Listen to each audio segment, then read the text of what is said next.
Racing isn't easy, but experiencing it is. iRacing puts you in the driver's seat with the industry's leading sim racing game. Drive on laser scan replicas of the greatest racing circuits from around the world. Go head-to-head against other drivers chosen by skill-based matchmaking to ensure competitive racing at every level. Compete across all your favorite series. In officially licensed cars, engineered to deliver the most accurate driving experience possible.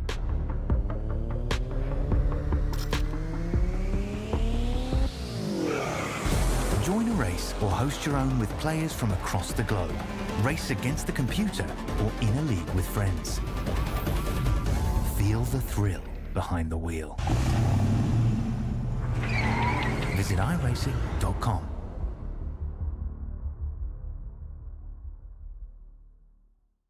When you want to be the best, you can't settle for the rest. For anything on iRacing, there's just one name you need: Makoni. With the launch of Makoni Entertainment and Makoni Competizone alongside Makoni Setup Shop, we now provide the best of the best in setups, paint schemes, coaching, broadcasting, and event organization.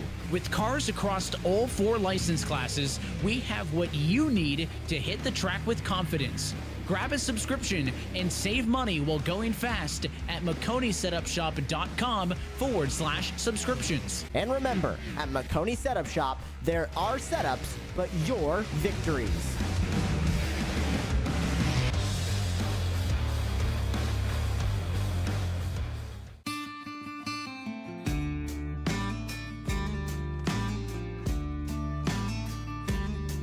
Hello, my name's Aaron Brown from the Garage Shop in Denver, North Carolina. We're here at the famous Bonneville Speedway in Wendover, Utah. One of the most harshest environments on the planet to race in, and that's why we need the best tools Snap-on has to offer. What we use here to pump up the oil in our race engines to prime them is this Snap-on screw gun. With its variable speed and high torque, this allows us to spin our oil pumps up to 1,500 RPMs, creating 70 pounds of oil pressure, which helps us get everything settled in, nice and happy, and turn the hot oil through the engine.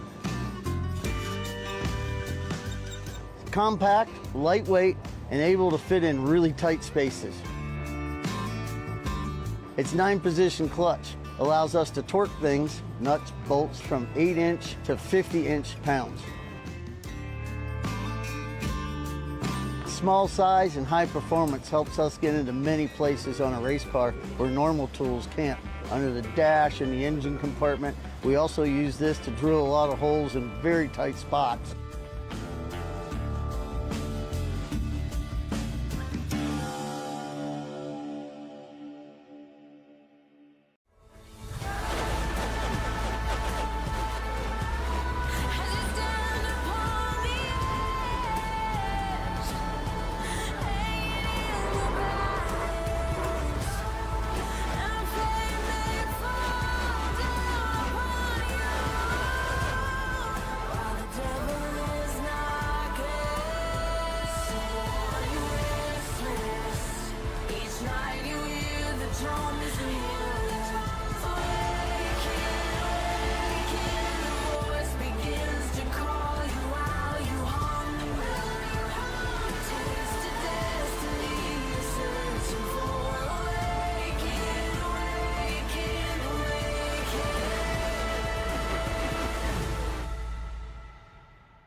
Welcome, everybody, once again to the Ignition Zone pre-race show presented by the Collegiate iRacing League.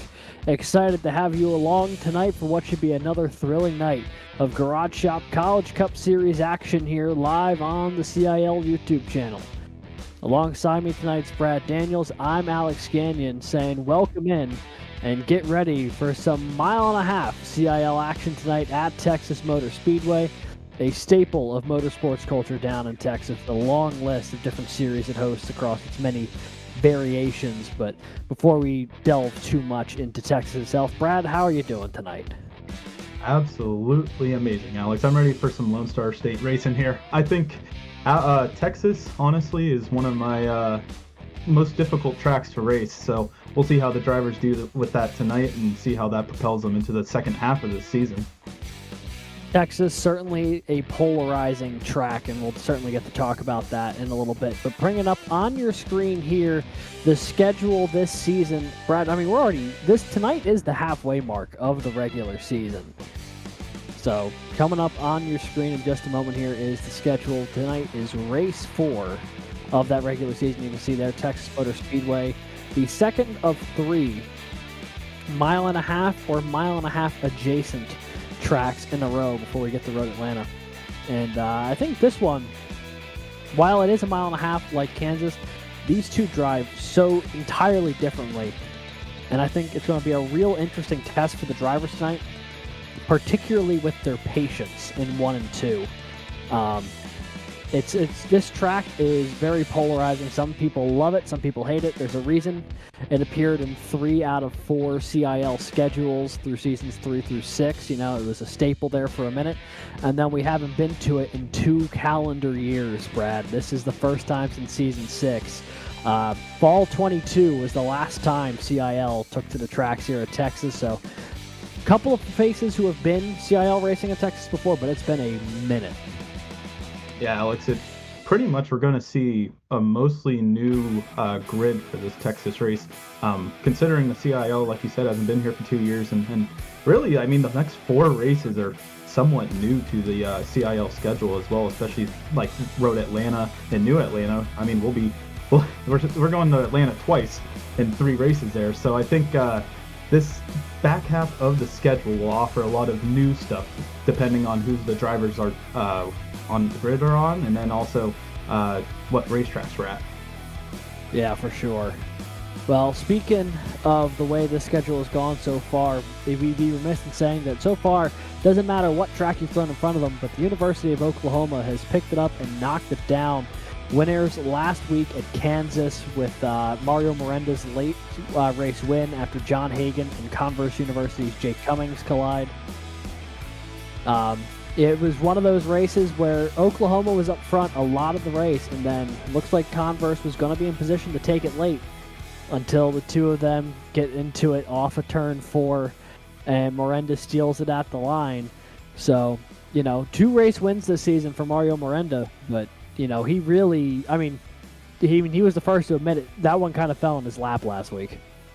Yeah, and he pretty much said that he felt like he Hagan really was the fastest car on the track that race, and the last lap really just calamity caused a lot of shakeup in that podium positions as we saw Zachary DeWale and Edward Sanchez make their way up to the podium, and I mean those are great point hauls for both of those two.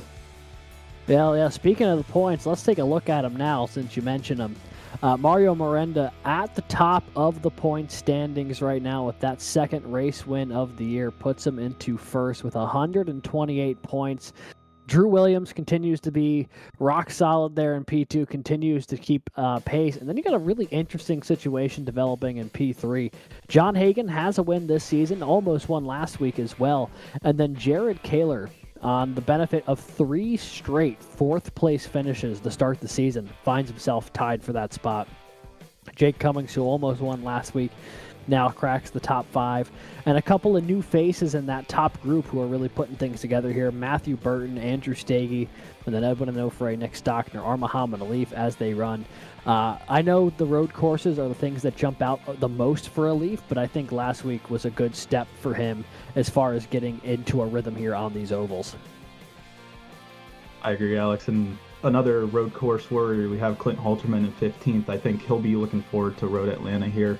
And then a couple others here, Brandon Schollenberger, Ryan Whitlock are just on the outside looking in. Jordan Byers, I mean, we still have the second half of the season, so these guys can easily make their way up to the top 10 with some solid finishes.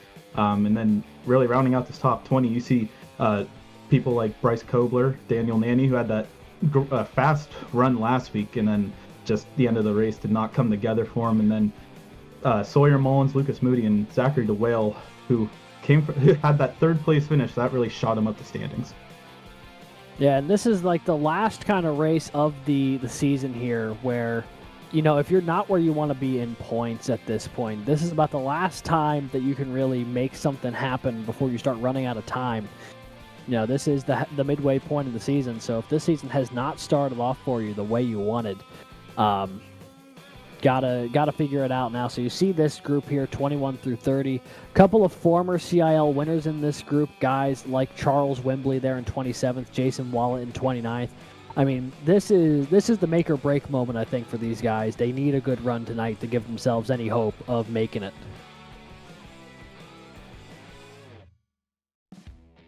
But, we're now going to be joined up here in the booth for a few minutes by the driver you see there in 30th in the points, Ricky Paz from ECU.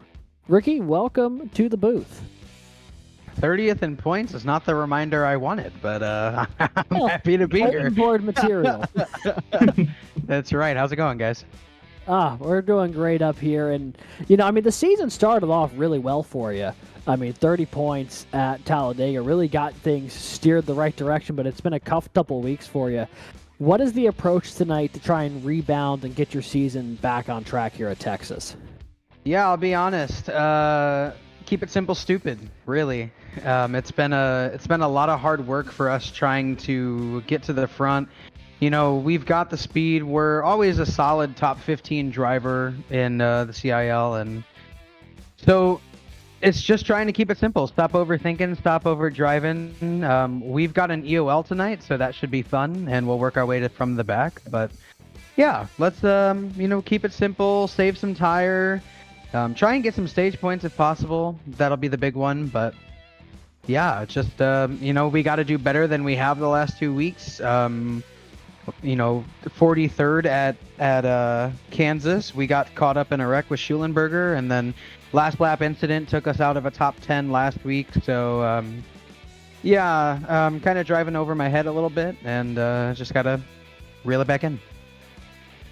Looking towards the second half of the regular season here, Ricky, is there any races such as any of the 2 Atlanta races or Nashville that you're looking forward to? I'm really looking forward to Road Atlanta. I know that, my expertise is pretty much road courses and anywhere that's not an intermediate. Unfortunately, a lot of the regular season are intermediates. So, I'm looking forward to some more drivers' tracks. And if we can make it to the playoffs, I think we've got a pretty good shot. But it's just making it to the playoffs. So, no, we're going to try some strategy things. We're going to try some different ideas. But Road Atlanta is the one I've got circled on my calendar, obviously with being teamed with Vortex and the and the Ball State team and Alif. We've been getting our chickens in line, or whatever the saying is, and we're really ready to go for that race. So excited to do it. Excited to see how that one turns out, but also excited to see what you do here tonight at Texas. But, for those long-time CIL viewers, of which I know there's definitely some, they might not recognize you in purple and green colors running around out there. Long-time driver for Valparaiso. First year this year, I believe, representing ECU. Am I correct? That's correct. So talk to us a little bit about that change. What's it been like now representing new school, and talk to us a little bit about what's brought you to East Carolina. Yeah, so representing a new school is very new for me. Valpo had a really good program, and we had a really successful esports team, and it was a blast to sort of represent a program that was actually blooming. And now that I'm at ECU, there's not really anything here, so I'm kind of doing this more so for me than for anyone else. But you never know where life leads you. I'm here for my master's degree, so I kind of hit the transfer portal, if you will. Different colors. We still got gold, but purple is a lot nicer on the paint scheme than brown. So. Some couple more some things colors you can work with there. Yeah, that's absolutely right. So, not that it matters. I mean, my car looks like a highlighter anyway, and you guys know me from over the years. That's very much me. So yeah, it's a new space, it's a new area. I'm in a new place, new apartment. So, obviously being a bit more of an adult now, I go, finishing an undergrad degree. There's a lot more on the plate now, but I guarantee you, I'm still just as competitive and still just as ready to go. Alrighty, well, Ricky, it's not been the best start here, but I have a feeling that tonight's going to be the night it turns around for you.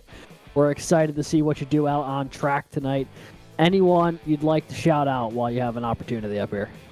Yeah, I'd like to say thanks to Vortex, sending our prayers to Zach Lindler. The Vortex team has had a turnover in directors and competition directors. So I've been, kind of heading the pack over there, which is great for me, great for our team. But yeah, we really hope Zach gets well soon and that we see him back soon. All the OSS teammates, all the Vortex teammates, the guys that make this possible day in, day out. I'd like to say thank you to my wonderful girlfriend who allows me to do this.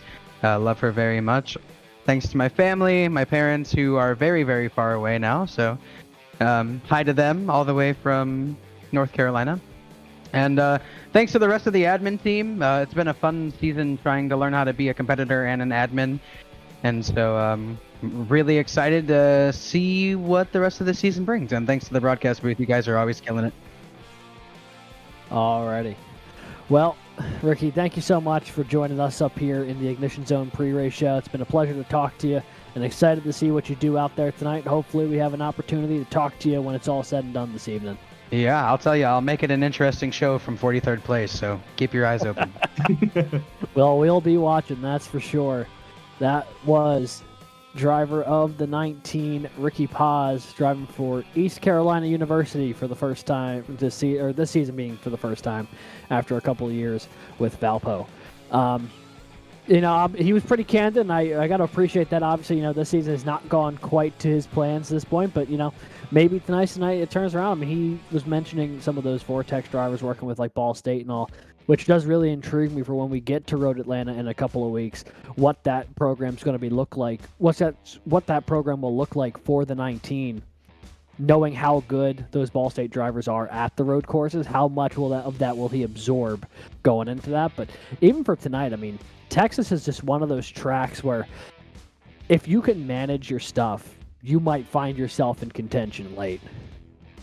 Yeah, Alex, I mean, he also brought up the fact of some of these tracks. He likes the more driver-sided tracks where it takes a little bit more patience, like we said, and a little bit of repetitiveness here. You got to have a little bit of strategy calls sometimes too. And I think Texas is one of those tracks, along with like Darlington, which we'll see. And really, I really think if you have the right strategy, that could be the key to success, not only to get up to the top 5, but ultimately lock yourself into the playoffs.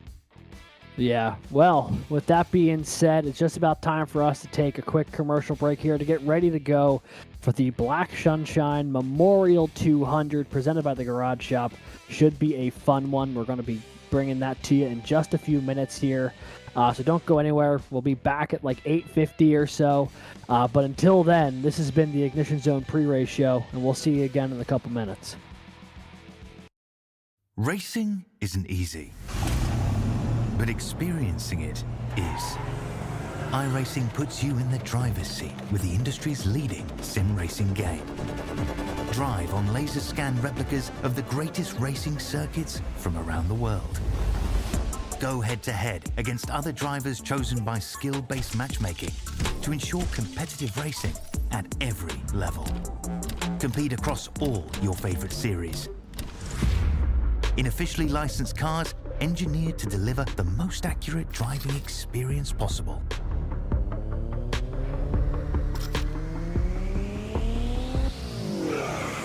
Join a race or host your own with players from across the globe. Race against the computer or in a league with friends. Feel the thrill behind the wheel.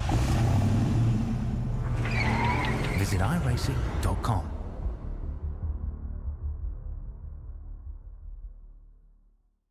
When you want to be the best, you can't settle for the rest. For anything on iRacing, there's just one name you need: Makoni. With the launch of Makoni Entertainment and Makoni Competizone alongside Makoni Setup Shop, we now provide the best of the best in setups, paint schemes, coaching, broadcasting, and event organization. With cars across all 4 license classes, we have what you need to hit the track with confidence. Grab a subscription and save money while going fast at MakoniSetupShop.com/subscriptions. And remember, at Makoni Setup Shop, there are setups, but your victories.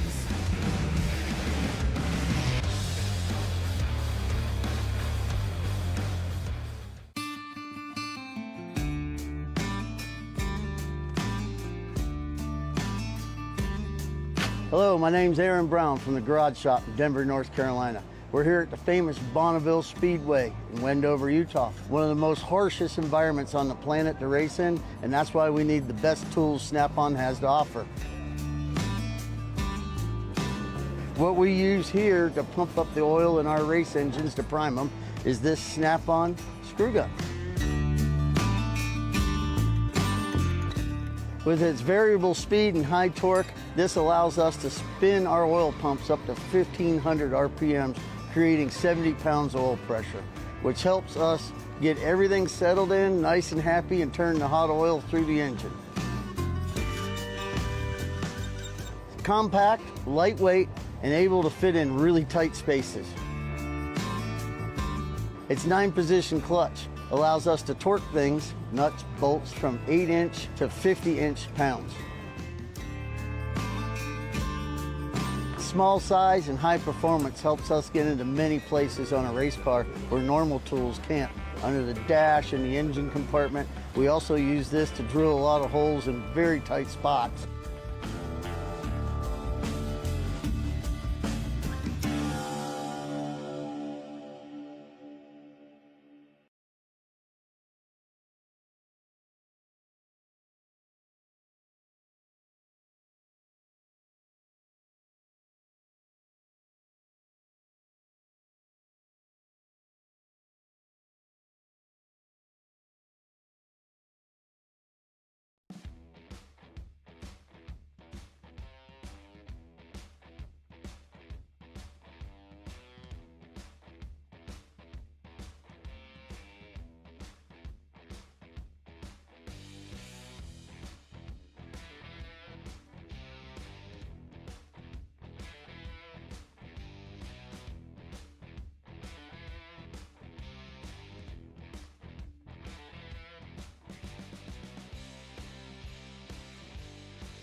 The CIL Garage Shop College Cup Series season presses on tonight in the heart of Texas. And for the first time since Season 6, we are here in Fort Worth for what should be some great CIL action tonight. And we also do so with the remembrance of one of the greatest race car drivers of all time in the front of our mind this evening, the Black Sunshine Memorial 200, presented by the Garage Shop in honor of the late, great Scott Bloomquist. Coming to you live from the virtual Texas Motor Speedway, it is the Garage Shop College Cup Series, presented by the Collegiate iRacing League.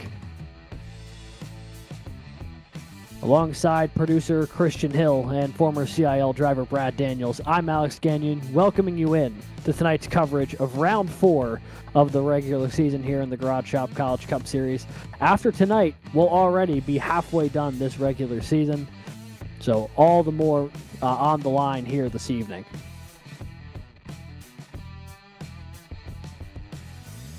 Want to give a quick shout out as well to our sponsors this evening, both our title sponsor for the race tonight and for the series as a whole, the Garage Shop. Big thank you to them. The Garage Shop is a race car fabrication company that builds some of the fastest and most unique cars, trucks, and off-road vehicles.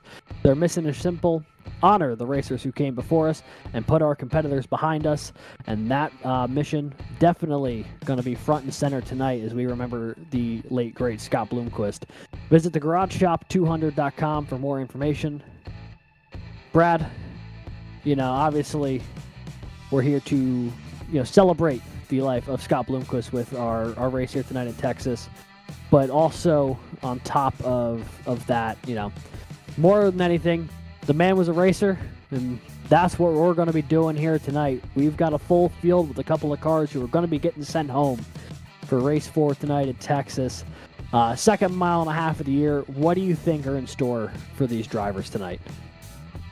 I think a lot of variables. I think first things first, I think this track is the most difficult, probably of the schedule if you're used to road courses. I think this track has a lot of potential with strategy calls, such as, the tires wear very quick here, and it's hard to make a pass after a while. So sizing up those passes and sizing up where you start to where you finish, pretty much trying to make sure that you're making it through the race untouched and not hitting the wall or spinning out coming out of these turns, because they are a little crazy. As we see the details here, this mile and a half track has 4 turns going into the trial here. So opened in 1996, and Alex, like you said before, for those who have been around the CIL for a while, it was a hot commodity through seasons 3 through 6.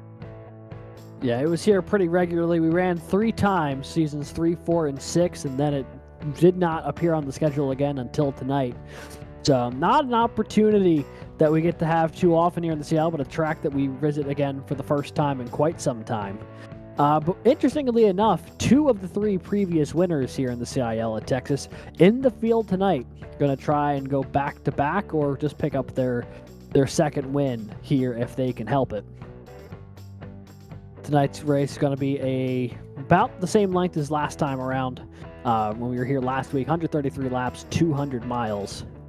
And it's just under 30 seconds here in qualifying, and tire fall off will be pretty noticeable, I think, over the course of a green flag run. I guess I'll float this out to producer Christian. If we've got one of them qualifying videos, now would be a quality time for it. Let's see if we can jump on board here with Kelton Quick and see what a qualifying lap looks like at Texas Motor Speedway. You'll get a feel for this track in a hurry. And there's Kelton Quick doing a wonderful tribute with the neon colors there to Scott Bloomquist. You can see that this is going to be the line pretty much for every car on this track. If they want to keep it consistent, taking that low line going into 1 and 2, coming out high out of the turn. And really, Alex, I think that's just pretty much what we're going to see people passing. I mean, we might see 1 or 2 outside line passes, but this track, unlike Kansas, has really only 1 line. And if you get stuck on that outside, it's a little hard to really keep positions because it'll turn into a train real quick with the people on the bottom line.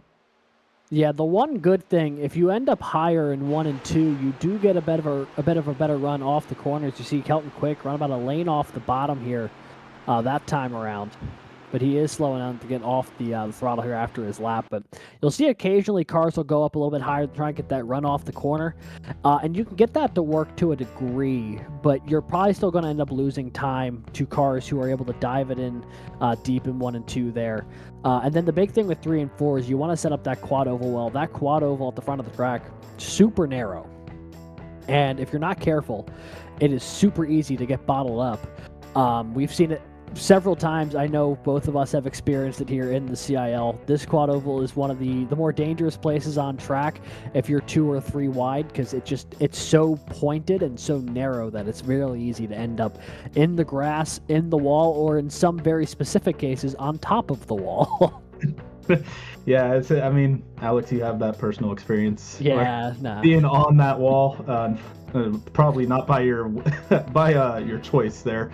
But no. I know a couple times I've been a lawnmower going through this tri-oval, and really it's, like you said, it's tight. It's hard to get through the tri-oval when you're side by side because you want to give enough room on the bottom, but that sharp corner, it's not considered a corner, but really like those sharp 2 corners just feel like a more intimidating than any part of this track.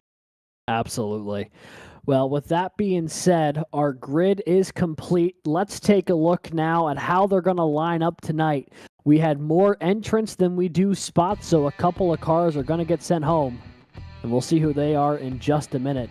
But on the pole this evening, it is R. Muhammad Ali from Ball State University. A great qualifying run for the 12 at a time where his season really is going to rely on a good run here tonight. That's a great starting spot for the 12. John Hagan lines up to his outside, the winner from Auto Club 2 weeks ago. In row 2, it is going to be the 7 of Brandon Schulenberger from Wingate University. Edwin Onofre from the University of North Texas rolls off 4th. Jake Hall rolls off 5th for Clemson, with Matthew Burton from ETSU rolling off to his outside. Garrett Vighton for Arizona State rolls off 7th here tonight. Jared Kaler, the multi-time champ, rolls off in 8th to his outside. And to complete the top 10, a couple of drivers with good runs last week trying to build on it. Andrew Stagey for Ball State University and Zach DeWale from St. Clair College. Starting in row 6, the Ball State car that we were watching there, Kelton Quick to his outside, Edward Sanchez from Baruch. In 13th, Jake Cummings, who had that, it looked like he almost had a win last week until the final corner. And then to his outside, Clint Halterman from UNC Charlotte. Logan Smith from Auburn starts 15th, and Bryce Kobler in 16th. In 17th, we have Jordan Byers from PSU Barron, and in 18th, we have Oscar Enriquez from George Mason. And rounding out your top 20, Lucas Moody from Ball State. And to his outside, his teammate Daniel Nanny, who showed wicked speed last week. We'll see if he can follow that up. Carter Capini for Paul Smith's College rolls off in 21st tonight. Arizona's Devin Defoe rolls off 22nd. Just behind them, Ricky Paz, who we talked to in the Ignition Zone pre-race show, rolls off 23rd.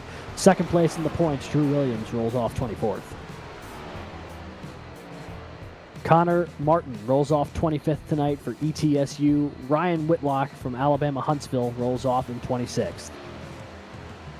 In row 14 is where we find our points leader. Mario Miranda rolls off 27th. Connor Bingle from Alabama Huntsville rolls off to his outside. And in row 15, it's ETSU's Logan Harpine and Spencer Brown from UNC Charlotte rolling off 30th. In 31st, we have Landon Belicky from Auburn University, and to his outside, Wesley Shaw from here in Texas at Texas A&M University. Ethan Decatur from Valparaiso, and to his outside, Roger Primo from Paul Smith College. In 35th, we have Jason Wollett, and in 36th, we have Andrew Burrell from Clemson University. That's a fast row right there. Evan Carlbin from Ocean County College in 37th, and in 38th, Nathaniel Crone from the University of Toledo. And rounding out your row 20, it is Charles Wembley from Guilford and Sky Schreck from the University of Oklahoma. And the last 3 cars to make the field tonight, Marist College's Ben Fiore, Aiken Lamar from Howard Community College, and the last car to make the show, Clemson's Nick Stockner, top 10 in points, just barely sneaks on in. Going home tonight early, Lee Kane from the University of Southern Mississippi, as well as Sawyer Mullins from Emory and Henry College, Alan Hong from St. Clair College, and Kiefer Phillips from the University of Toledo. So 47 cars entered, 43 are going to make the show, and boy, did it get really interesting there at the line to make the show tonight. Lee Kane, Sawyer Mullins, both cars with a good bit of points so far this year, especially that 36 of Mullins, and then Nick Stockner just barely making the show. He's like 8th or 9th in points right now, and he'll have to go all the way from the back to the front tonight if he's going to try and bring home some points.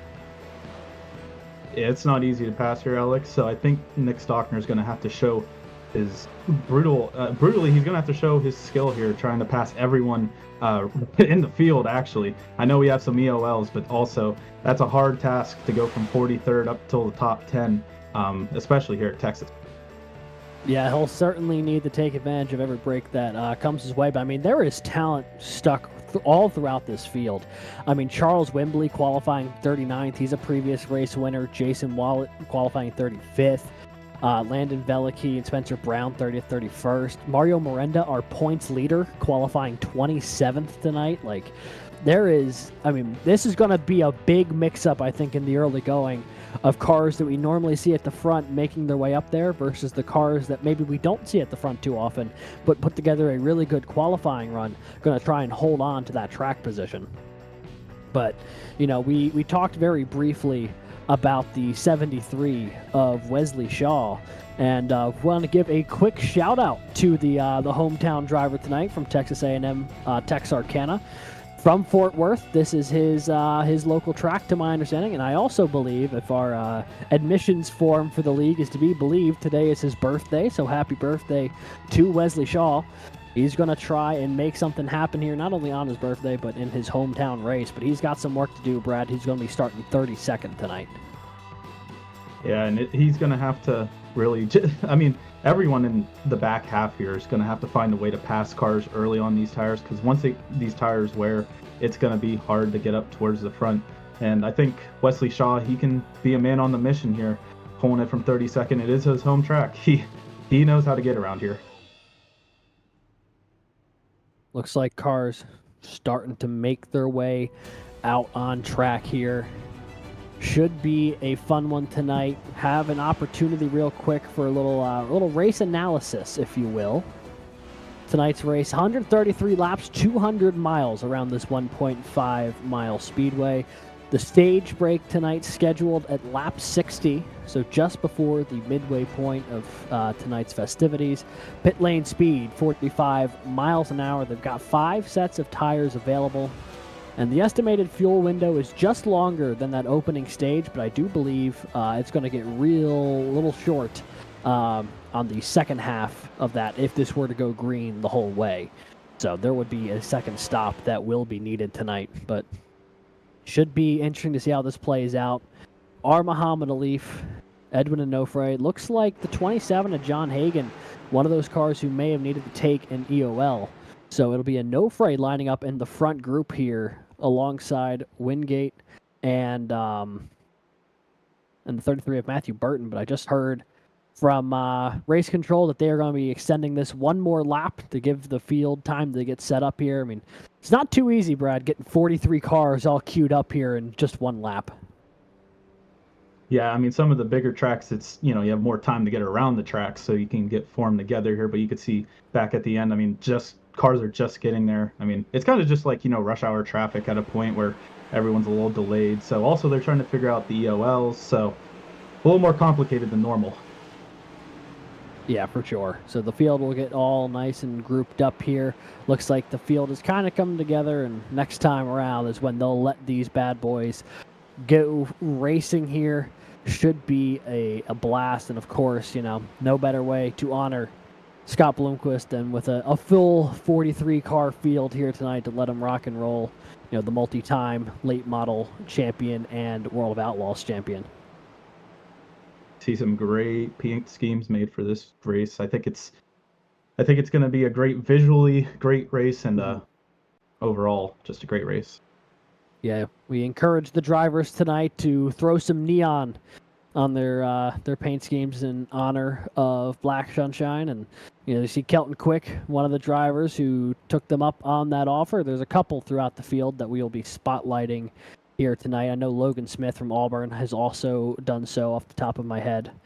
So we will take a look at those as this race goes on tonight. But the pace car about to peel off here to get race 4 of the Garage Shop College Cup Series underway. As they make their way to the restart line, we are racing here in Texas.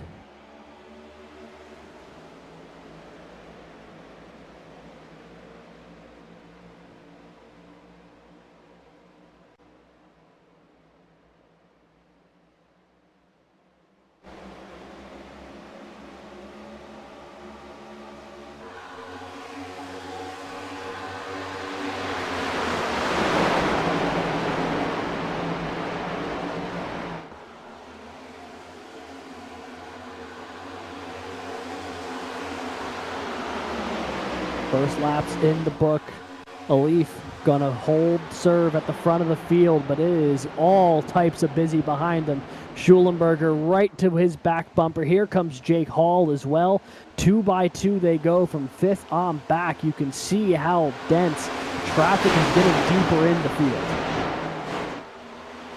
See 3 wide. I mean, a lot of action here in the early laps. Everyone's trying to use up their tires while they can. You see a little bit of action here. Oscar Enriquez was sideways down the front straightaway. He got tagged by somebody. Oh, and he was up in the air. More calamity down into turn 1. Caution's out, and the birthday boy goes for a wild ride.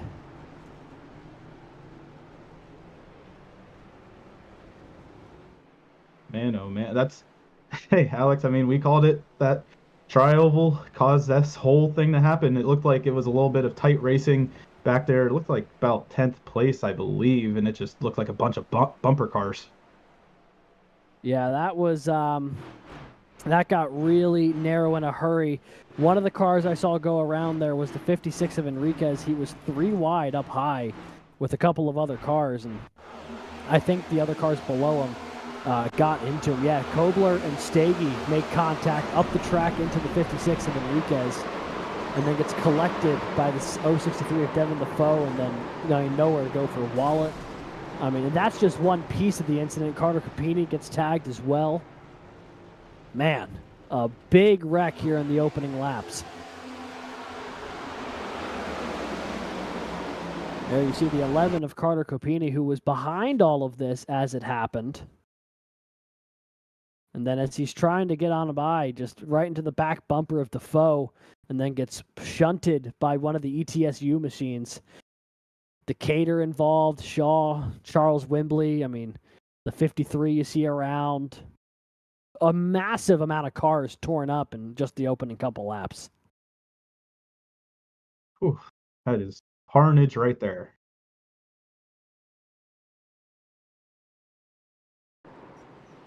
Ricky Paz also takes a hard hit into the outside wall there too. We're going to do a quick onboard here with the 19 of Ricky Paz, who we got to talk to in the pre-race show. We were trying to see if tonight was going to be the night things turned around for him, but maybe not the way he wanted this race to start. And he's well behind all of this here. You see him start to go around up there, and it looks like he's trying to find his way on through, and there's just cars sideways all across the track. He gets around Enriquez, trying to figure out where he gets collected in all this. I think it's right here. Oh, yeah. Yeah, he gets up trying to avoid the incident. Actually, I think he got tagged from behind with how sharp that corner was. But just locking it down. I mean, when you're in the back of the pack, these wrecks happen, and you gotta use those brakes. But sometimes if the people behind you don't see the wreck happening, stuff like that, like Ricky getting thrown into the outside wall, can happen. It looks like he's able to get back on the track though. We'll see if he has a lot of damage, if he'll be able to keep it up with speed. But unfortunate beginning to the race here for the 19 car. There are 7 drivers who are still on pit road at the moment. So definitely not the way they wanted to start it. I'm seeing Wesley Shaw, Connor Martin, Spencer Brown, Oscar Enriquez, Carter Capini, Devin Defoe, Charles Wembley, Andrew Burrell, all marked 1 or more laps down. So definitely not the way this one wanted to start. I mean, a really tough break for the 73. Home race, birthday, and now sitting on pit road before we even hit a double-digit amount of laps.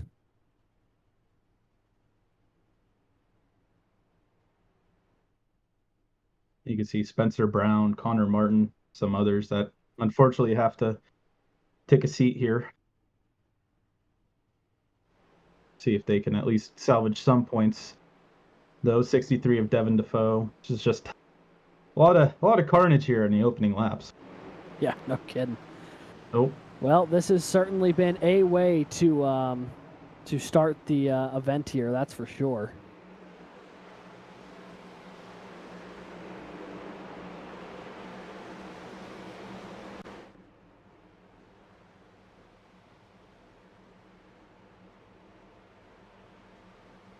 We are just about ready to get going here once again. Leaf and Schulenberger going to lead them to the restart, and we are going to give it another go here at Texas Motor Speedway. Leaf with the humongous jump off the line here. He's going to get some space between him and second and third. As everyone seems to be too wide going through the turn 1 and 2 here. No one's really falling in line as we see a little bit of 3 wide action. Jake Cummings to the bottom of Kelton Quick and Zachary DeWales. They're hitting a little bit of contact there. The Whale got right up to the back bumper of Kaler there trying to find his way on through. Looks like he found just enough room to clear Kelton quick.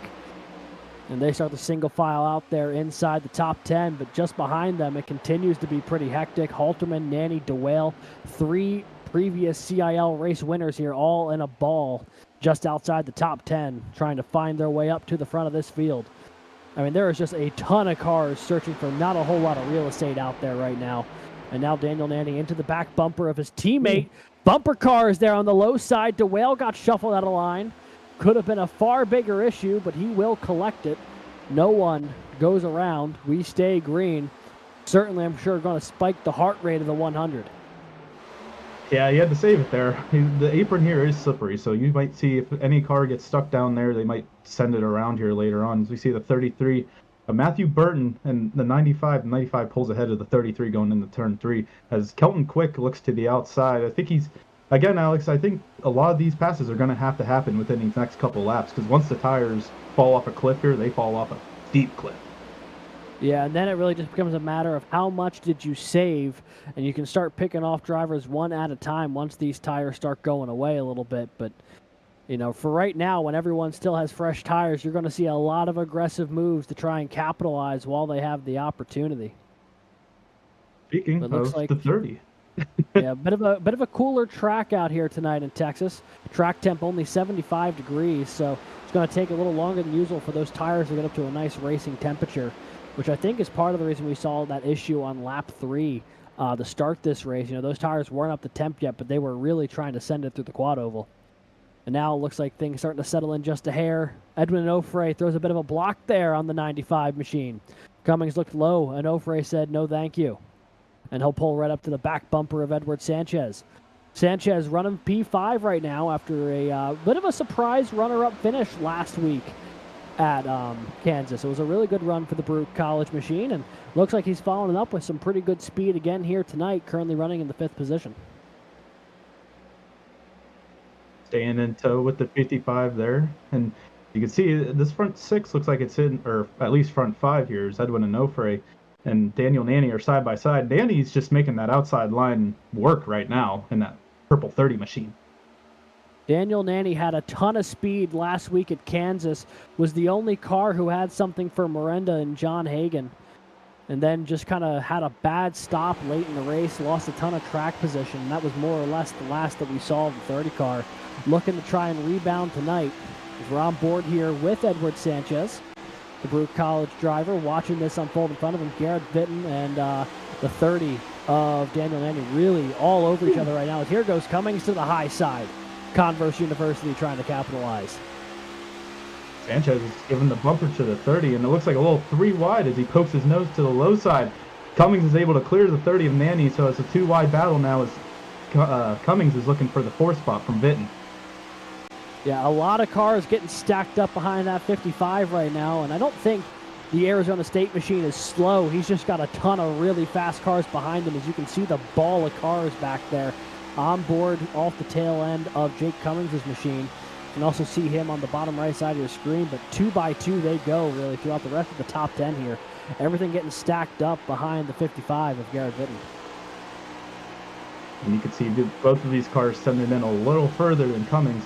So right now, I mean, Nanny's making that outside line work, and both, I mean, we'll see how it works if there's a long green flag run. I think all of these cars are going to try and stay within one little pack and try to just at least stretch it as far as they can with these tires. Like we said earlier, we can make it on fuel, but I don't know about the tires, Alex. Yeah, those tires will fall off before they run out of fuel. There's no doubt about that. It's going to be really a matter of saving your stuff. But it looks like people at this point, at least in this top group, aren't really trying to push it too hard. You know, they've kind of found a bit of a rhythm. Obviously, Muhammad Alif still up at the front of the field here. He's got Jake Hall now as the car directly behind him in second. And then you've got Schulenberger, and then you've got the 55. And the caution flies here on lap 16. Unsure what has occurred. We're going to try and find it out here on track. Might be with the 81 machine of Ryan Whitlock. We'll have to see. Yeah, we're going to have to try and track down what happened here.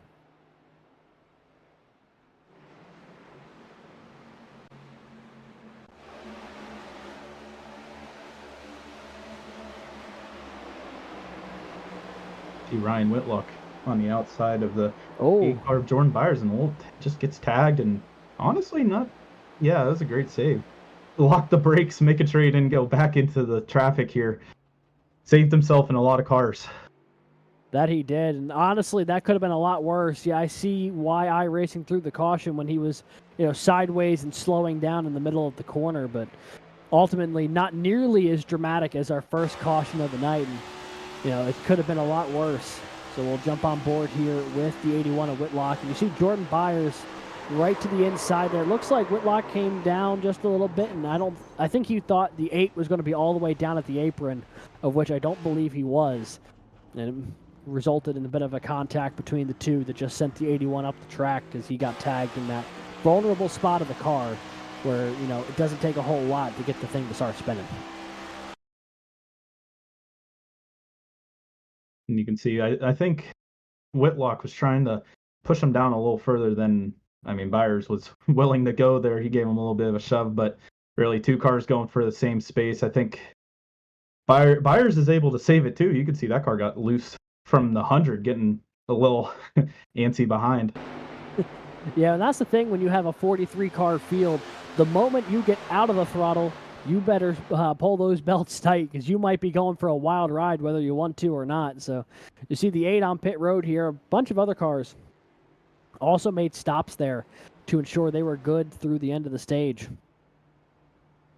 But yeah, 2-car incident there between the 8 and the 81. Nothing too drastic for either car.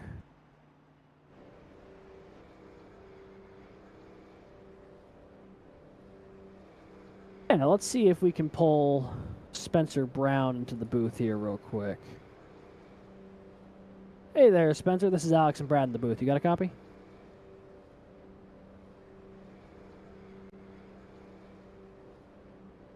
Hey there, Spencer. This is Alex and Brad in the booth. Do you got a copy? Well, I'm going to take that as maybe no. So we will try and talk to Spencer Brown a little bit later if we have the opportunity. But, you see off the back of the pace car here, this is your lead group. R. Muhammad Alif, Jake Hall, Brandon Schulenberger, your top 3. It's been a really good start to the race for Alif. Qualified on the pole, has led every lap. He's had a couple of different cars try and challenge him up at the front of the field. But he's been able to not only withstand the pressure, but kind of keep a good, steady rhythm here. That's one of those drivers who could really use a quality finish here. A lot of people have him earmarked as the favorite to win the race at Road Atlanta in 2 weeks with his road course prowess. But he's a pretty solid oval racer in and of itself. He's got multiple oval wins in his CIL career. And, this could be a night where he goes out and steals the show there for Ball State, looking for their first victory of the season after putting up, I believe, like 4 or 5 last year. So right now, still trying to find that opening step, but can't necessarily blame him, Brad. No one's really been able to find anything yet against this Oklahoma stronghold that's won the first 3 races. Yeah, and Clemson and Ball State, I would say the 2 most prominent schools up until this season here, they've been pretty much, winning half of the races, it seems like. And like you said, Oklahoma has had its dominance this season so far, but it looks like these 2 schools are currently squaring off for the first non-Oklahoma win of the season, trying to lock themselves in the playoffs. And really, if Alif wins this race, he can not have to worry about Road Atlanta. And same with Jake Hall, he doesn't have to worry about the second half of the season here. Both of them have to just make sure they're in the top 20, and they're good to go. It's also worth noting, so there's on board with R. Muhammad Alif and Jake Hall. Alif on your right on both the top screen and the bottom side by side. Hall on the left side there, the outside row, and then the left side of your screen. That is your front row in real time. It's also worth noting we were talking about the fact that this could be a great opportunity for both of those drivers to be the first non-Oklahoma driver to win tonight, Brad. Mario Miranda already up from 27th to 12th. He is on the move. So is John Hagan. Had an end of line. Has already worked his way back to 19th. So both of those cars doing good work right now, but still have a ways to go if they're going to get up there with Alif or Hall. Pace car going to make that left-hander back down pit road here. Ball State and Clemson going to lead them to the line once again. And as we make our way to lap 21, we are racing once again at Texas. And already a bit of a checkup on the start. Some contact there. It looked like the 95 had some trouble getting going. Stacked up that inside line a little bit, and everyone outside is going to drop on down to fill the space. He's already looking to get some positions back on the outside of Edward Sanchez from Baruch. He's getting that pole down the backstretch here, trying to keep the draft with Garrett Bitton. But you can see the 30 car here of Daniel Nanny has inherited the third spot here from Jake Hall as he slid back to fourth here. Coming across the line, Muhammad Alif, still your leader comfortably. Brandon Schollenberger second, and Nanny moving into third. You know, the 30 car, he was a real breakout star last season, Daniel Nanny. First time in the CIL Garage Shop College Cup Series. Rattled off 3 victories, I believe, last year, and was a Final Four driver. He was incredibly good, and spent a lot of that season running up at the front of the field.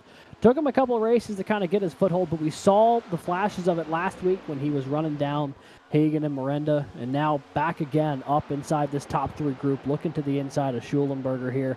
He's got his teammate just in front of him, and as Nanny clears the 7, it'll be a Ball State 1-2 now up at the front of the field. We've been really used to seeing the Oklahoma 1-2 at the front of the field.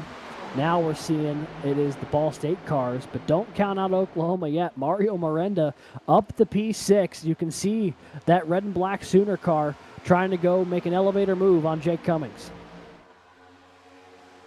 So you can see there's a couple 2 wide battles here. Mario Miranda on the outside, Jake Cummings, and Jake Hall and Brandon Schollenberger right in front. It's going to be a little bit of a stack up here as Miranda gets a run coming out at 2 and gets past.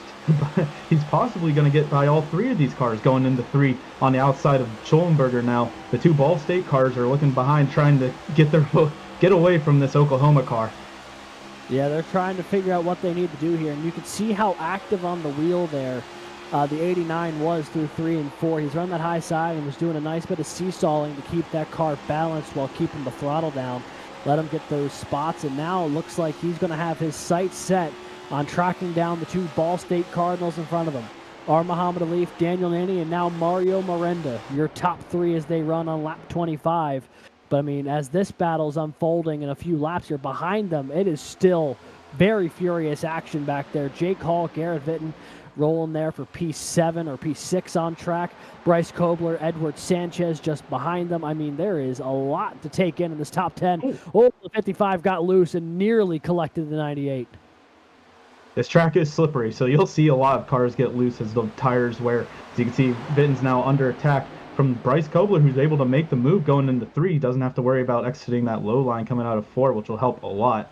One thing to note, Alex, I mean, many people don't see it, but that turn 4 has a little bit of a little hill. It gets you a little loose coming out of the corner there, and I think some of these cars, once the older tires take into effect, that inside line might be a little scary to come out of. Oh, for sure. And also, this is completely unrelated, but as we were looking there at Kobler and Garrett Vitton, the 55 and the 5 and the paint scheme Kobler's running had even more 5s on it. It looked like there was just 6 5s in a row there between the 2 cars. But the cautions come out once again here on lap 27. Oh. Looks like the 03 is around. Not where you want to find yourself off the exit of turn 4 there. If you're the 03 of Evan Karlbahn, making his Garage Shop College Cup Series debut tonight. And not the way he wanted his first race to go, as there looks to be some pretty significant front-end damage there, Brad. Yeah, that tire ain't moving. Astute observation there, my friend. Now it moves. We're good now. I think that car needs a little bit of repairs there, but yeah, he must have taken a hard lick on the left side of his car as we go back in the replay here. So this incident happened in 3 and 4. This is Karlbahn making his way into the corner. Oh, here we go. So he's there battling with the 19 of Rookie Paz.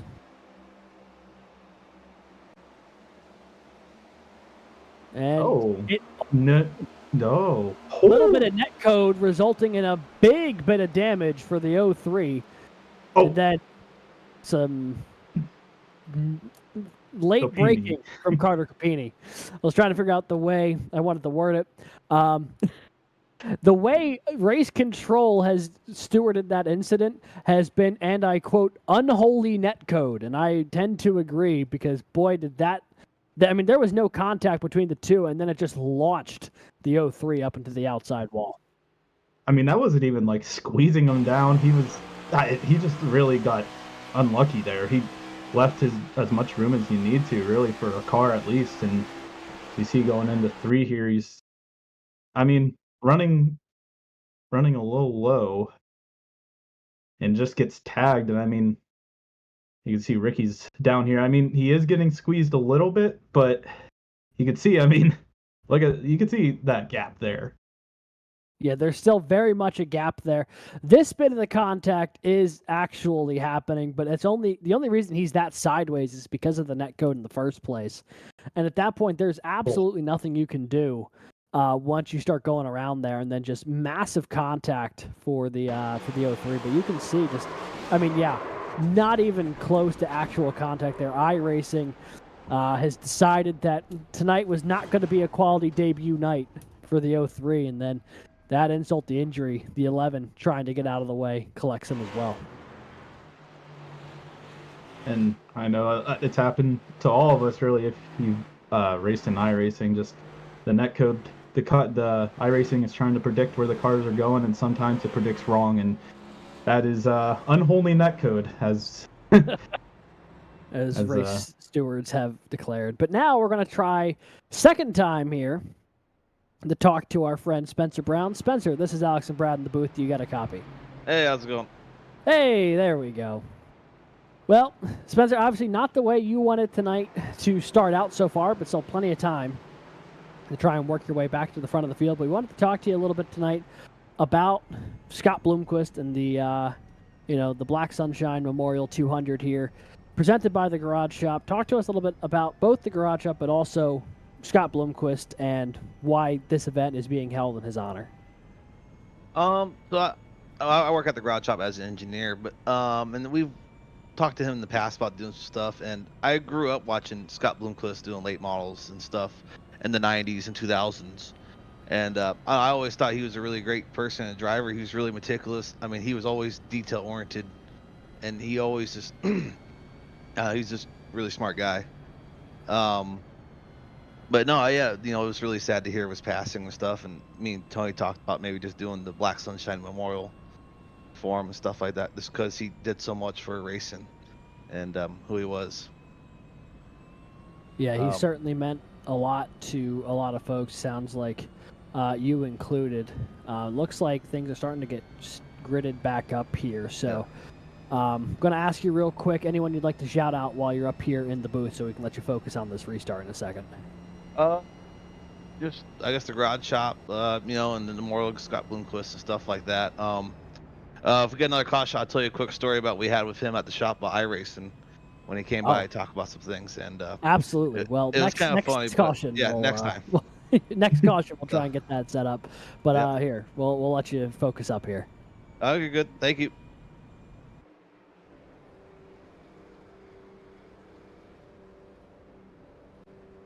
That was Spencer Brown, number 52 for UNC Charlotte, part of the Garage Shop. Big thank you again to them for being our season-long sponsor for the Garage Shop College Cup Series.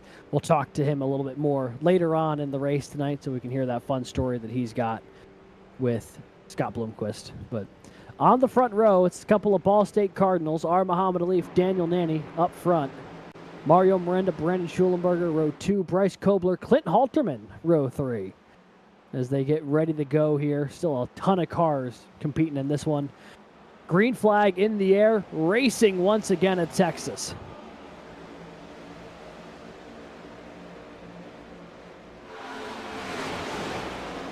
see everyone diving in the 1 and 2 there. As you see, Mario Miranda is diving in on Daniel Nanny here for the second position, trying to break up that Ball State 1-2. But it looks like Nanny's able to use the outside to his advantage down the stretch, retake that second position, and hopefully get both of them away from the Oklahoma machine. So there's the top three. They're breaking away a little bit from Brandon Schulenberger in fourth, but there was a lot of dodging and weaving deeper on in the field. A lot of 2 and 3 wide as they made their way off the corner there. Up in the front bit, you see Clint Halterman. He is door-to-door with Bryce Kobler trying to take that spot away. He'll lose out there. Here comes John Hagan into the mix as well. You can see that Sooner machine lurking in the back in P9, trying to get his way a little farther up toward the front of the field. Oklahoma has had the rally from a long ways back, but it didn't take them very long to get up into the top 10. But Ball State continues to lead at this front of the field, 1-2.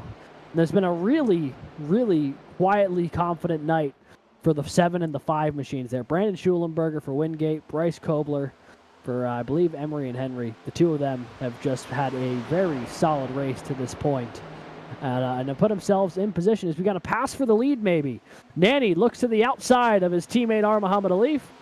Can Nanny take the spot away? He's got a nose ahead at the line. He'll lead that lap, and it looks like he will clear his teammate down in the 1. Miranda are going to try and follow on the high side. And the switch between the Ball State cars, as you can see, the teammates are using each other for a draft going down the backstretch here, trying to keep Alif in the second position. He slides up and makes a little bit of contact with Miranda.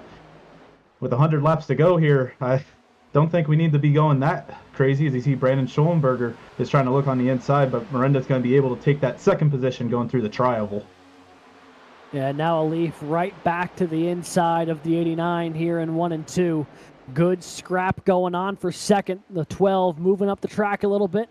Almost got the 89 into the wall, just a hair. Schulenberger and Kobler trying to follow him on through. Decisive move there from Miranda to take away P2. Here goes Schulenberger to the outside now. Kobler looking to try and follow. Looks like the 12 starting to lose out a little bit here. The long run speed, maybe not what he was hoping so far tonight. Obviously, to your point, Bressel, a long way to go in this one. But, big door there between the 12 and the 7.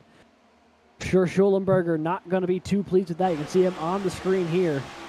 And he is still to the outside of the 12 as they make their way into 3 and 4. Kobler snuck by both of them because of it. Making it a 2-for-1 situation there. Kobler up into the podium position as Daniel Nanny and Mario Miranda are trying to pull a little bit away from this the rest of the field. And you can see his Oklahoma teammate of John Hagan moving up to the 6th position on the left side of the screen here. Really, Alex, I mean, as you can see, they're still side by side, at least not letting Schulenberger get away. Schulenberger's probably a little fed up with the tight racing at the moment. Again, still with 95 laps remaining in the race. I'm sure him and Alif both, they are running each other really close right now. 3 wide as Hagan looks to the inside in the quad oval. Oh, they're bouncing off each other. Guy Shrek, Kelton Quick around in the quad oval. Caution's out for the 4th time tonight. More cars getting collected. 55 involved. Ethan Decatur's in the Aiken Lamar squeezes through on the outside wall there. Had to get all the way up. Woo! A lot of cars collected there. That was we'll have to see how that one started, but the second wreck tonight, Brad, that has happened in the quad oval, notably of the 4 incidents that we've had, the 2 that have happened on the front straightaway have been the big ones. Yeah, and there's no room unless you take really the grass on that quad oval. So you can see a little bit of smoke coming out of the 2 car there of Kelton Quick. I think he's going to need a little bit more than just a simple scrape up here. But it looks like he gets a little loose coming into turn 3. Able to save it there. As you can see, the 43 of Sky Shrek was underneath him, and Kelton Quick was not clear, and it looks like he paid the price, and so did others. Yeah, both Sky Shrek and Kelton Quick were around, and it collected a whole lot more there. It looks like a separate incident collected happening deeper into the field there. I don't think that had anything to do with the 2 or the 43. So we'll see what happens here with fighting and Ethan Decatur. So the initial incident we saw with Kelton Quick and Sky Shrek this one happening later on, though. Looks like the 55 trying to maybe get slowed down, seeing that the caution lights are on.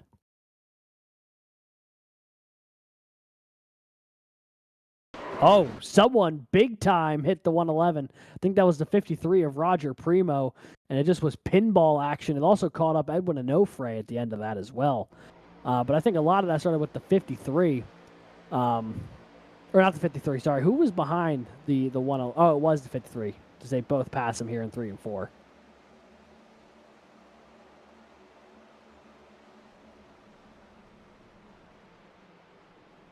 Yeah, they're both slowing up, and the 53 does not. Holy. And just piles into the back.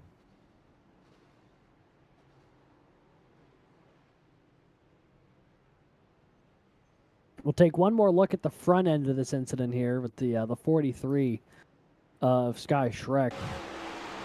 She was one of those drivers involved in the early going here with Kelton Quick. You see, Quick gets doored a little bit there by Drew Williams, shuffles the 2 out of line, and when he tries getting back in, just not enough room, and collects the both of them.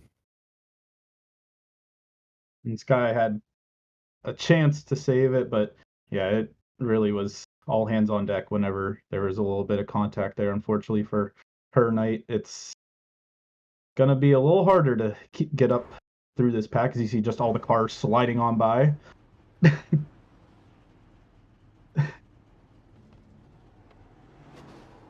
A little bit of contact. Oh, the 52 gets tagged, unfortunately, as well.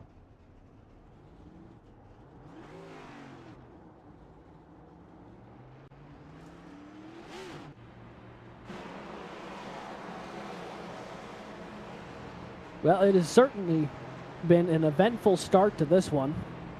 There's been some good battling, but I wouldn't say there's been any prolonged green flag runs yet. Longest one we've had has been about 12 laps. And there's been a couple of really big incidents in the tri-oval, and that is starting to add up a little bit. So it does appear that the 2 is off the lead lap now, as is the 53 and the 52. Kelton Quick, Roger Primo, Spencer Brown, all off the lead lap here. Other drivers off the lead lap as they run.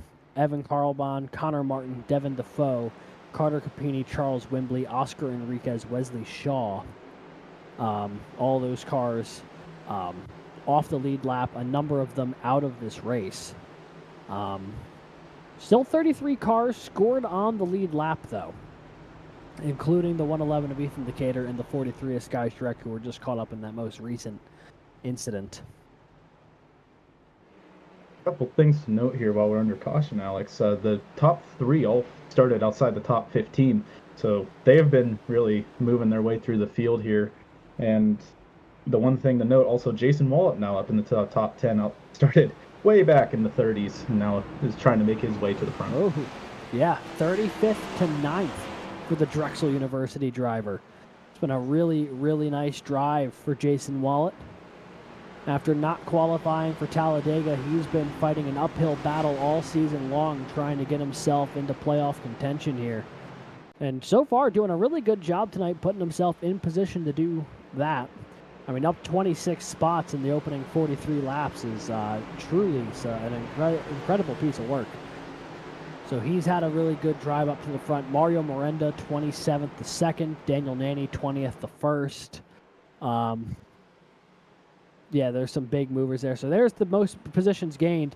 Nick Stockner, who started 43rd, is up to 15th. He's up 27. Miranda, who we talked about, and Wallet. Ben Fiore up a good bit of positions as well. The Marist College driver. Where is he on the grid right now? He is currently 19th after starting 41st this evening. So these cautions have allowed some of these guys to make some really big moves.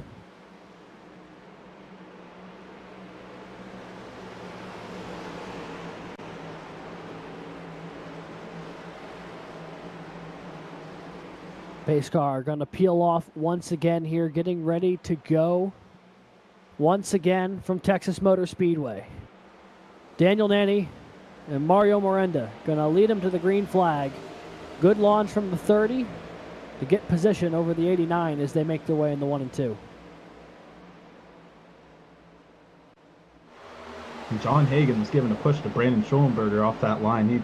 He's trying to make his way into the top 5 here on the outside of Muhammad Alif as Schollenberger and Kobler are battling as we see 3 wide going in turn, including Jason Wallet on the bottom, Clint Holtzman in the middle, and Jake Hall, who has had speed this whole race on the outside. We'll see what happens coming out of turn 4 here as they stay 3 wide through the quad oval, and it looks like it's going to be another 3 wide battle with Drew Williams and Jared Kaler. Jared Kaler pulls out and Jake Hall's keeping it in there, trying to keep it 3 wide.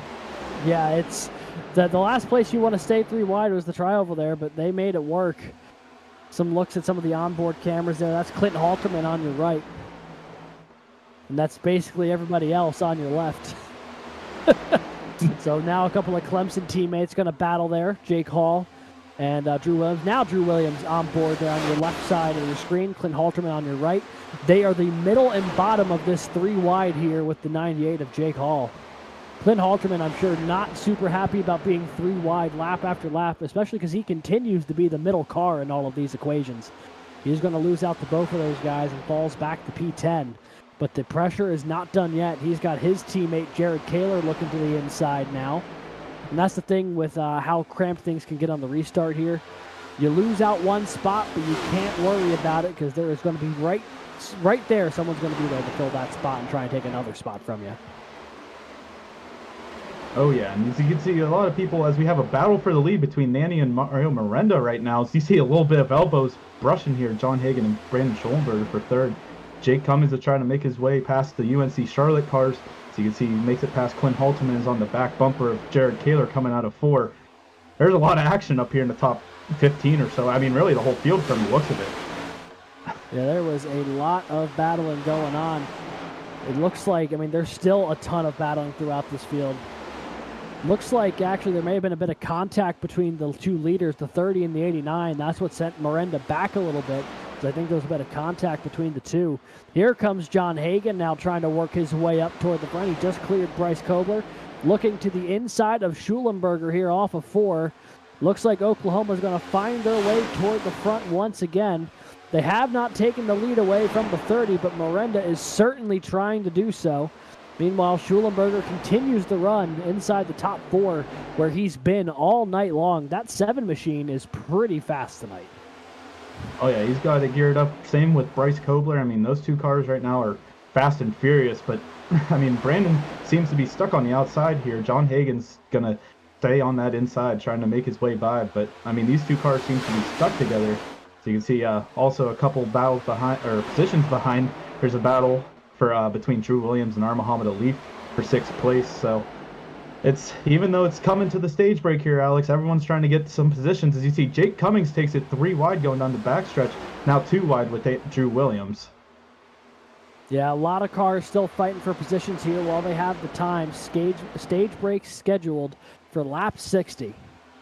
Daniel Nanny leads over Mario Miranda here on lap 51. Brandon Schollenberger, Bryce Kobler, John Hagen, your top 5. Alif, Cummings, Williams, Wallet, and Hall, the top 10 as they run.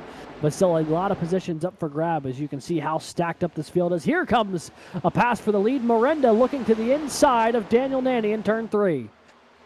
The 2-time winner this season going to try and wrap the apron. Will he be able to slide up in front of him? Yes, he will. New leader here at Texas. It is Mario Miranda. He won at Talladega. He won last week at Kansas. Can he go 3 for 4 and win here tonight at Texas? It looks like he might be in good position to win the stage, at least in the next couple laps here. He's got to get to at least lap 55. Again, if there's a caution from lap 55 to lap 60, then that's when the stage break occurs. It looks like a little bit of sliding back there. I think Jake Cummings slid up on Muhammad Alif, and again, there's 3 wide back there. A lot of battling going on really behind this top 5 or so, trying to get those stage points. And as you can see, the 10th place Jared Kaler is right on that bubble. Off of the corner they go. Daniel Nanny directly in the tire tracks of Mario Miranda. Less than a car length separate the 2. The 30 looks to the inside. Closed off, though, by the Sooner. Hagen clears Bryce Kobler again. He's certainly settled into 4th. And those 2 cars, 1st and 3rd in the points there, Miranda and Hagen. The other guy in that mix is Drew Williams, who has rallied his way up to 7th. Oh, in the bumper there. Whoa, sliding now is Mario Miranda. Bit of a contact there between the two. Completely stacks up the top 5. Nanny takes the lead. Schulenberger looking to the inside of Miranda. Oh, boy. Man, you think it's the end of the race, not the stage break. Surprised with that move there? I don't know. We know the 30 has been a pretty aggressive driver this year, but not to count out the 2 Oklahoma drivers who are not afraid to throw bumpers when they need to as well. And now it looks like Nanny's trying to play the lines like it's a super speedway race. Blocking high, blocking low, trying to keep everybody behind him here. Schulenberger looks to the inside of Miranda, the 89. He's trying to recover, I think, some of that momentum that he had. Trying to just work his way back up there. He only has a few more laps before this stage break and the scheduled caution that comes with it. You can see John Hagen on the outside, Brandon Schulenberger. You can see he's getting loose on that inside line. Oh, you see a Jake big Cummings, hit on the wall. Yeah, I think that was the 95 who hammered the outside wall there.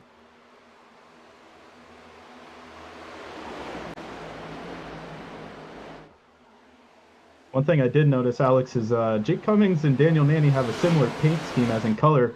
And last week it was Jake Cummings trying to run away from the Oklahoma teammates, and now it's Daniel Nanny trying to run away at the end of this stage. We do love parallels here in the Garage Shop College Cup Series, and we are certainly getting it here tonight. This train for 3rd, and then a lot of cars all battling for position in the top 10 just behind them. 2 wide battles. It was almost 3 wide a second ago.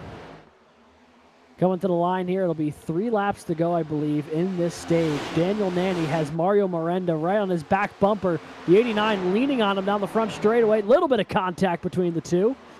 And I think that's all fair with the way the 30 retook the lead a couple laps ago. Miranda trying to find his way and got loose. Gonna lose some momentum. And now the Oklahoma teammates side by side filling the mirror of the 30.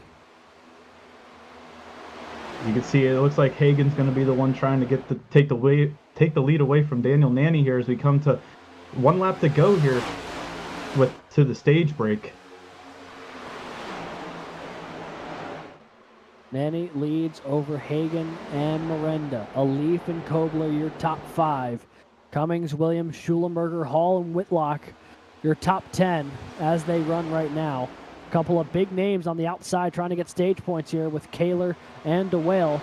Oklahoma's going to send it up the hill one more time here. Hagen trying to find something to get around the 30. But he will hit the line for lap 60. And that is the caution. So, stage winner, Ball State's Daniel Nanny. Congrats to the Ball State machine. It was hard earned. He had to move Mario Miranda out of the way to do it. Can't imagine 89 too super keen about that. So a quick rundown of the top 10 who got stage points. Nanny, Hagen, Miranda, Alif, Kobler, Cummings, Williams, Schulenberger, Hall, and DeWale will get an extra point there for his efforts. But with that, folks, we are going to take a quick commercial break. Don't go anywhere. When we come back, it'll be more coverage of the Black Sunshine Memorial 200 presented by the Garage Shop in the Garage Shop College Cup Series.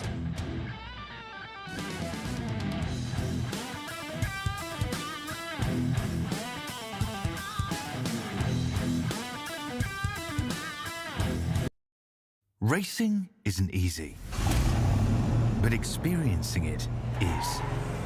iRacing puts you in the driver's seat with the industry's leading sim racing game. Drive on laser scan replicas of the greatest racing circuits from around the world. Go head to head against other drivers chosen by skill-based matchmaking to ensure competitive racing at every level. Compete across all your favorite series. In officially licensed cars, engineered to deliver the most accurate driving experience possible.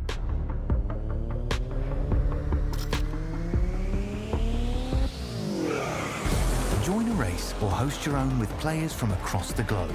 Race against the computer or in a league with friends. Feel the thrill behind the wheel. Visit iRacing.com.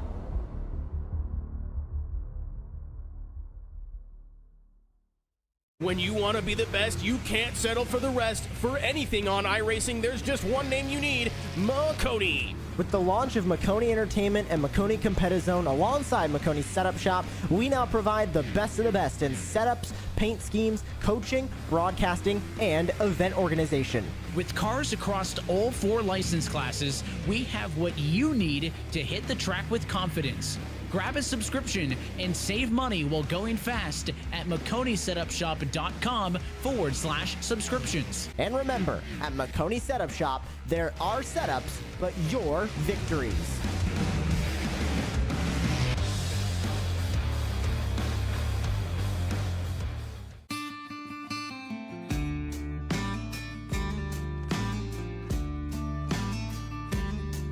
Hello, my name's Aaron Brown from the Garage Shop in Denver, North Carolina. We're here at the famous Bonneville Speedway in Wendover, Utah. One of the most harshest environments on the planet to race in, and that's why we need the best tools Snap-on has to offer. What we use here to pump up the oil in our race engines to prime them is this Snap-on screw gun. With its variable speed and high torque, this allows us to spin our oil pumps up to 1,500 RPMs, creating 70 pounds of oil pressure, which helps us get everything settled in, nice and happy, and turn the hot oil through the engine. It's compact, lightweight, and able to fit in really tight spaces. Its 9-position clutch allows us to torque things, nuts, bolts, from 8-inch to 50-inch pounds. Small size and high performance helps us get into many places on a race car where normal tools can't. Under the dash and the engine compartment, we also use this to drill a lot of holes in very tight spots.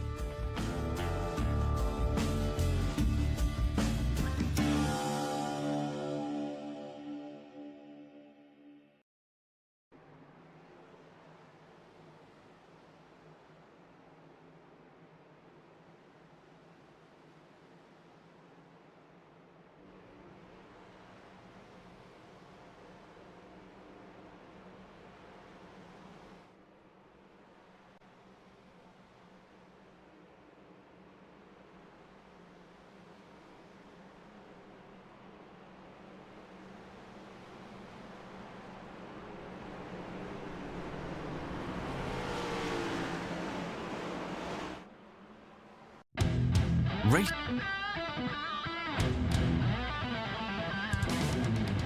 Well, we're seeing a little bit of pit strategy come into play here. Guess who's now at the front of the field? It is Oklahoma, but it is not the driver you would have guessed. The 43 of Sky Shrek stays out here to lead him to green on the restart. Hagan will be second, Daniel Nanny third, Mario Morenda fourth. So 3 Oklahoma drivers up there, although 43 certainly going to be on much older tires. I think they pit when they were involved in that incident back on lap 42 or so.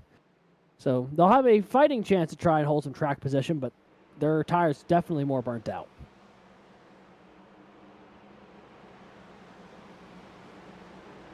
The top 10 as they ran, you heard up through Bryce Kobler, Brandon Schulenberger, Jake Cummings, Drew Williams, Zach DeWale. Your top 10 as they currently run. Be interesting to see how this play works out for the 43. Getting that track position, but will they be able to do anything with it?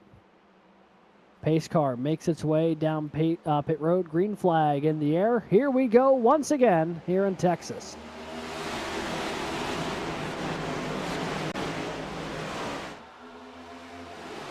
It's 3 Oklahoma cars diving it into turn 1. Daniel Nanny's trying to make his way out of this Oklahoma storm. As you can see, a little bit, Muhammad Alif is also trying to help. So it's a real Ball State Oklahoma fight for first. You see a big wreck. Jason Wallet hard into the backstretch wall. Oh. Looks like the 199 may have had a piece of that as well. Heavy damage for the Drexel car. And this was a race that the 76 really needed to get some good points for. And That is certainly not what he wants to see.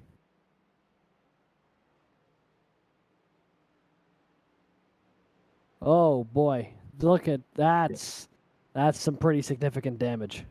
Oh yeah, that front left side of that car is a little bruised, to say the least. I think that's going to be not fatal, but it's going to be a hurting. So you can see he's on the inside of Jordan Byers here going into turn 1. They go just a little calamity, boy. yeah. Starts with the 99 there. I think he didn't realize there was a car up high until it was too late. Tried overcorrecting to avoid him. Comes down the track and gets a piece of the 28 there for ETSU. Logan Harpine, and then just directly into the 76. Neither of those cars had anywhere to go. Heavy damage for both of those cars.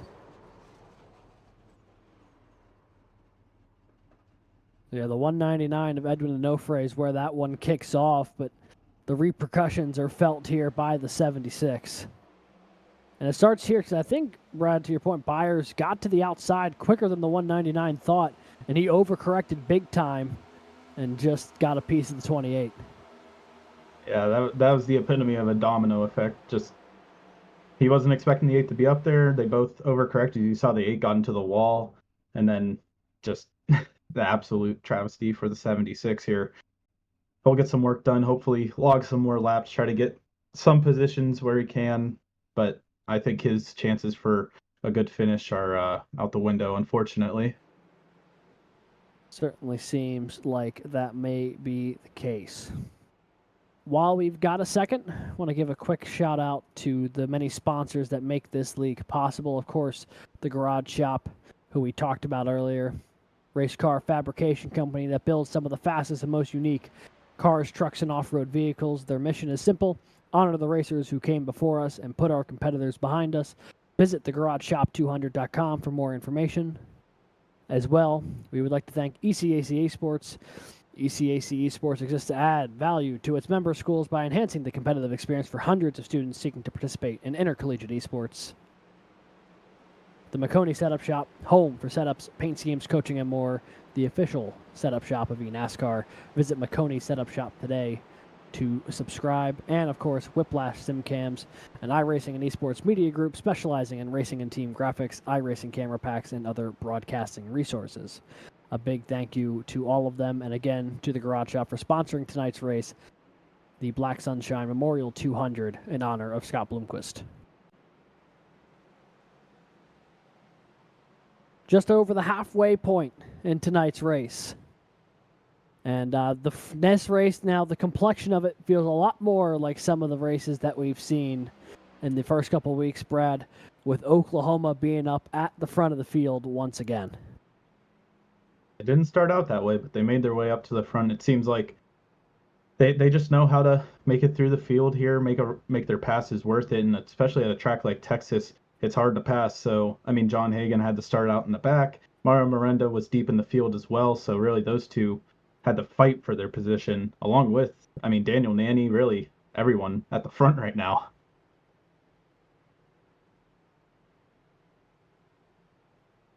Coming to this halfway point, Alex, what do you think? What do you think is going to happen in the back half? Do you think we're going to have another green-white checkered at the end here? You think there's going to be a good green flag run till the end? I know what I'd like to see, which is a nice long green flag run to the end. The reality of it happening remains to be seen. I mean, we did have, Kansas last week had a good bit of incidents in the first half, and then things really calmed down.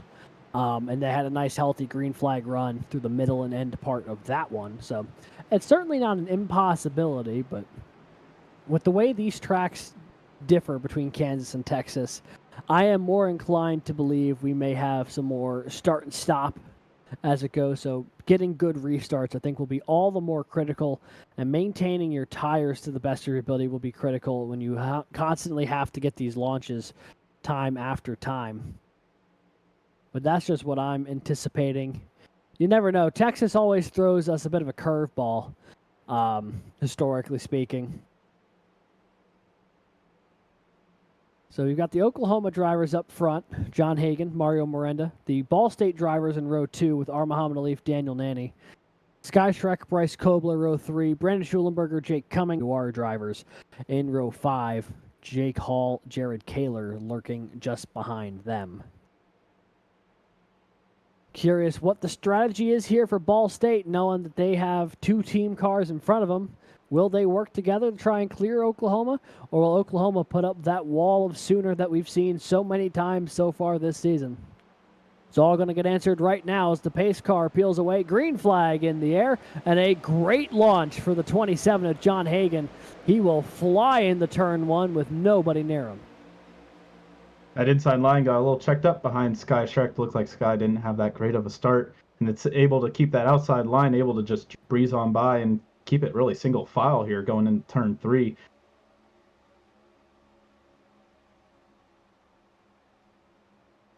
The field, at least in this top group, actually got strung out really quickly, I think, to your point, because the inside line had such a tough time getting going. No battles inside that top 10, except for the last spot in it, Jared Kaler, Drew Williams. Might be an opportunity here. Oh, Clint Halterman was sideways in the corner. Looks like he was able to catch it just barely. Going to have to get way out of the throttle, but the 077 going to lose a ton of track position as he tries getting up the speed. Just saw out of the corner. Oh, and now Bingle's around. Connor Bingle around in turn 3. I guess you could say that wreck started in turn 2 and ended in turn 3. Yeah, I saw him go 4 wide, and I did not think it was going to end well. And your suspicions were correct. There's no doubt about that. Especially if you're Connor Bingle.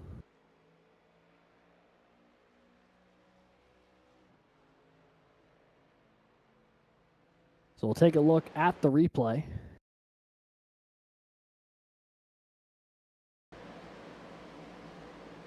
And yeah, they fan out 4 wide. And just nowhere to go. Stockner looked like he was trying to split the 25 and the 88. Or sorry, the 88 and the car above him. That's the initial incident with Clint Halterman. So here's where this all starts initially. This is why everyone is so out of sorts. Lucas Moody and Clint Halterman get into it there in turns 1 and 2. Halterman has to do a great job to catch it there, but has to get way out of the throttle. And that forces everyone around. And Brad, you can let them know what happens here going into 3. I mean, I think you can kind of see there that just everyone was spread out. Nick Stockner tries to split between the 88 and the 68, and Connor or Bingle here is unfortunately the one that has to end up spun around. So you can see all the cars fan out trying to avoid, and really, I mean, again, another wreck that could have ended up way worse. As you saw, there was 7 cars right there ready to, take each other on, but the 68 car not phased too much. Might have scuffed tires, but that's probably the about the end of it. Yeah, it could have been a lot worse there for 68 of Connor Bingle, but yeah, that was one of those incidents that you just kind of see happening as it develops, and you're like, well, when's the other shoe going to drop? And it took the whole back straightaway for it to happen, but we got there. And to your point from a couple minutes ago, Brad, about what we were expecting to see in the back half of this race, something tells me it might be a little bit more of this as we keep going. But, there is some entertainment to be found in chaos. Maybe not a ton of, green flag racing, but every race you get something different. So I feel like it might be another opportunity here to shout out some of our big movers throughout the field. Of course, Mario Miranda going from 22nd to 2nd up 25 is tonight's big mover to this point, but so is the 099 of Aiken Lamar, who's put together quietly a really quality run so far tonight. He is up to 17th after starting the night in 42nd. Ben Fiore up 21, Nick Stockner up 20, Daniel Nanny up 16 as they run. Still have 33 cars out on track here on the lead lap. We do not have any cars 1 lap down. The first car that we have off the lead lap is Logan Harping 6 laps down, and then a multitude of cars a double-digit amount down and out of this race. So 33 cars still in contention here. But we find ourselves in a position, once again, that we've seen a couple times so far this year, with John Hagan and Mario Miranda trying to dictate this race from the front of the field. Daniel Nanny or Muhammad Alif in row 2 going to try and take that away from him. Jake Cummings has worked his way up into P5 here. Came so close a week ago to getting that first win of the season, but got tangled up with John Hagan and ultimately led to a Mario Miranda victory. Bryce Kobler has put together a really nice run tonight there in the 5 machine. Started 16th, he's up to P6, and has been lurking in and around that top 10 all night long. Zach DeWale is the last winner here at CIL Texas. He won the Season 6 race about 2 calendar years ago, trying to go back-to-back if he can help it. Brandon Schulenberger, Drew Williams, Jared Kaler, your top 10. Looks like they're going to add one more lap to this caution, let the field get stacked back up. Something got out of sorts, but they will try and give it one more lap to get this thing regrouped. And the last time we were at Texas, like you said, Zachary DeWale, Drew Williams got 3rd, Jared Kalin was 2nd. So the podium from that last race, all collectively in 7th, 9th, and 10th, really, you know, just trying to make their way back to the front in front of the Ball State and Oklahoma cars. And I mean, like you said, Bryce Kobler and Brandon Schulenberger has also been up there in the top 5 area pretty much this entire race. So we've got some very fast cars up here in the top 10. On board here with Drew Williams. He is coming into tonight 2nd in the points. We'll do the onboard restart here with the 123. So we'll get a sense of what these restarts will be like. Lights were still on the pace car though, so around we go once again, like a 55-mile-an-hour carousel. Just gonna keep chugging along here. Looks like the lights are finally out on the pace car, so maybe this time around we'll finally get going once again. We will be on board with the 123 for the restart. Just trying to go through the list here. Some other notable names who are making some pretty good headway toward the front of the field. Drew Williams was up 15 from 24th to 9th. Landon Bellicke putting together a pretty nice night. He started 31st. He's up to 15th. Aiken Lamar, we talked about, up 25. Ethan Decatur up to 20th from P33. So there you can see a whole host of drivers here competing tonight. A lot of folks willing to give us the in-car cams. You can see everyone getting ready for this restart. Varying levels of fatigue or focused, depending on how they feel about restarts.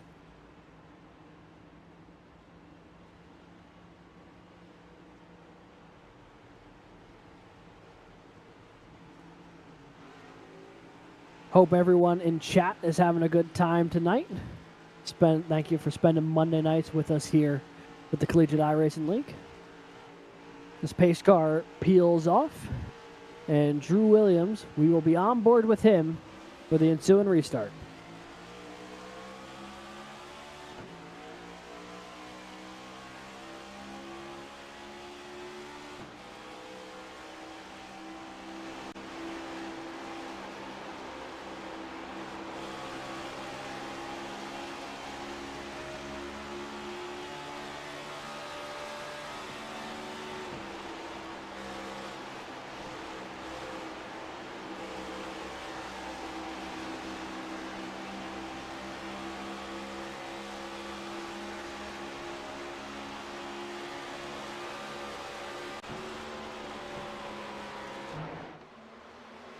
Little onboard action there with the 123.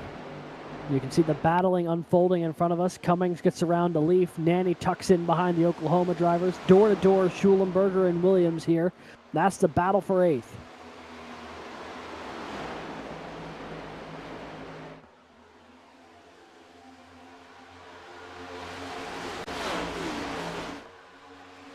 It has been. Oh, go ahead. I was just gonna say they're pretty much nose to nose here for the entirety of this green flag run so far.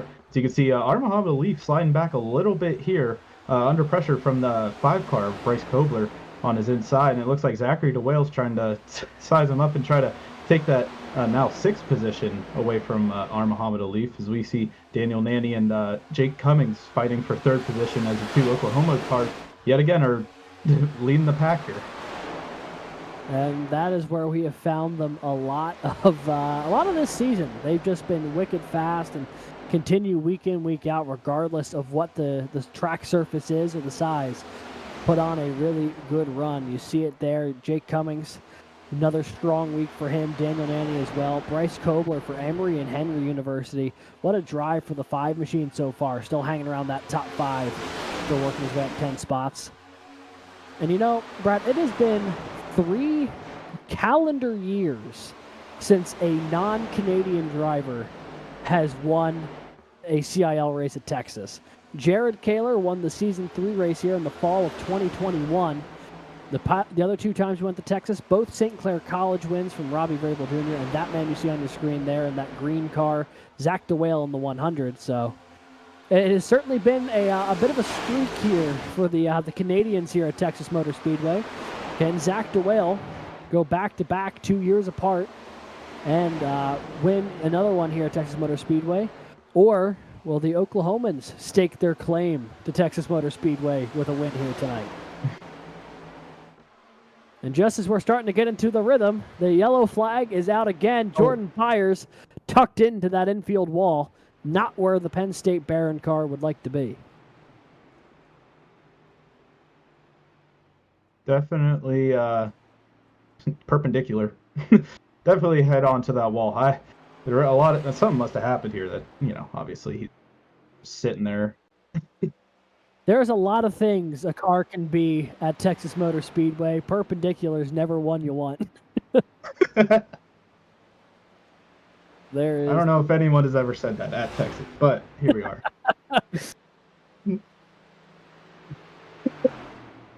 So we'll take a look at the replay here to see if we can figure out what happened to Jordan Byers. He's in the middle of this 3 wide with Clinton Halterman and Ethan Decatur.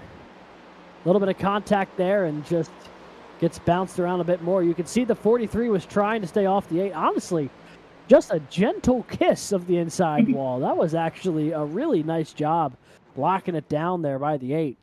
No real damage taken. Just drifting on through that corner and just, like you said, barely.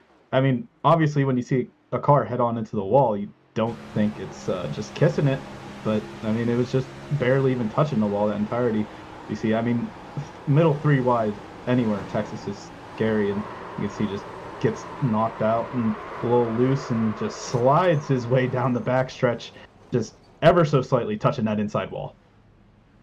Just a nice, gentle tap of the wall there from Jordan Byers. Like he was giving it a high 5 on the way by. So he will be able to keep going here. Obviously, we'll get 4 fresh Goodyear's tires on that machine. Okay, there he is. I was about to say, or he may have left the session. That would be unfortunate. But it seems like he's still in good shape here. But that battle at the time was around the 20th position when it unfolded. We've seen incidents up at the front of the field tonight, middle of the field, back of the field.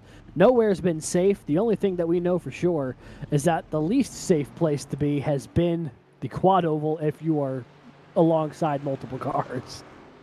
Yeah. To say the least, Alex. Yeah, it's been a wild night all around this track. I think we've seen an incident pretty much everywhere.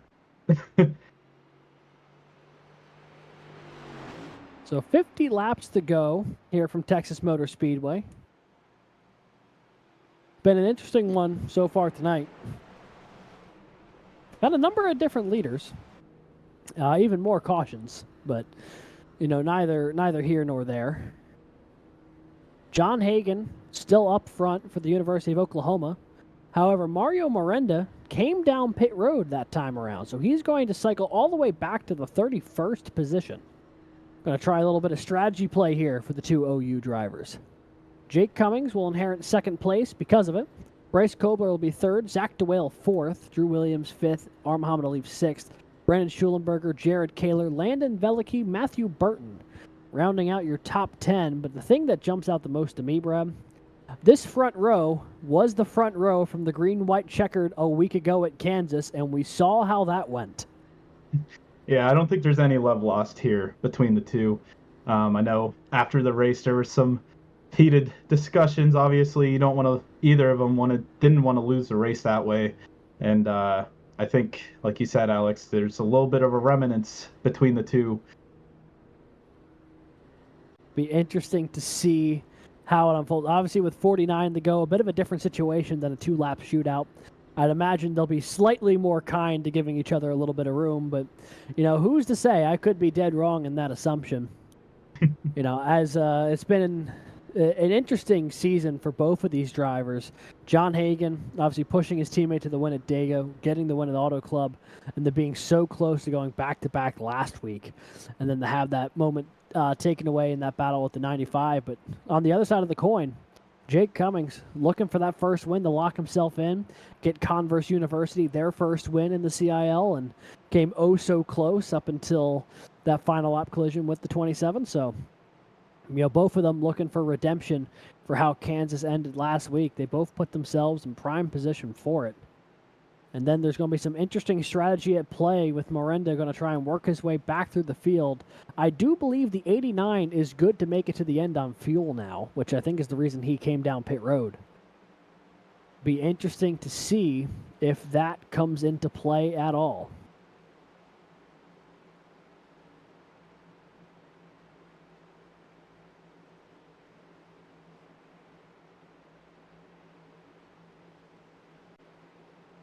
One thing to note, Alex, like you said, 48 laps. The tires can last that long. They're going to be shot by the time the race is done. But if this is a green flag run till the end, I think Mario Miranda put himself in a pretty good position, because I don't know how many cars can make it to the end, but I know the front runners probably need to take a little splash and go at least. For sure, but also to that point, he's put himself right in the crosshair of where a lot of the danger has been tonight, which is right in the middle of that field. So he'll have to make his way to the front for that strategy to really kick in. Pace car peels away, and here we go once again at Texas. A great launch for Oklahoma and John Hagan. They'll lead them in the turns 1 and 2. Jake Cummings trying to hold off Zach DeWale.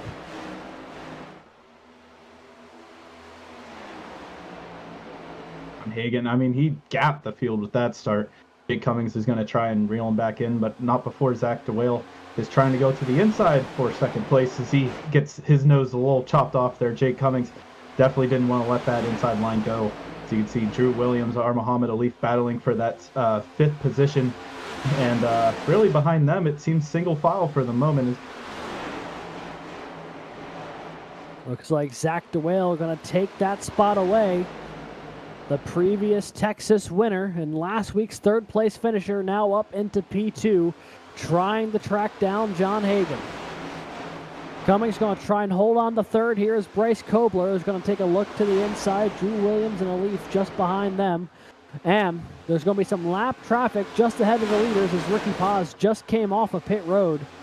How will the field navigate getting around the 19 if they reach him?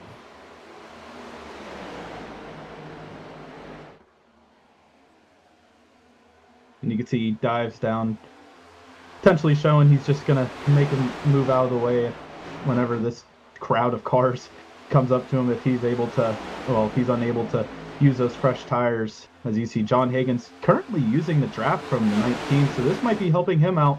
And Zachary DeWale is trying to tag along at the moment. So you can see the top 5 are pretty much single file to this point. Muhammad Ali to the outside of Brandon Schulenberger as they touch a little bit coming out of the turn 2 there.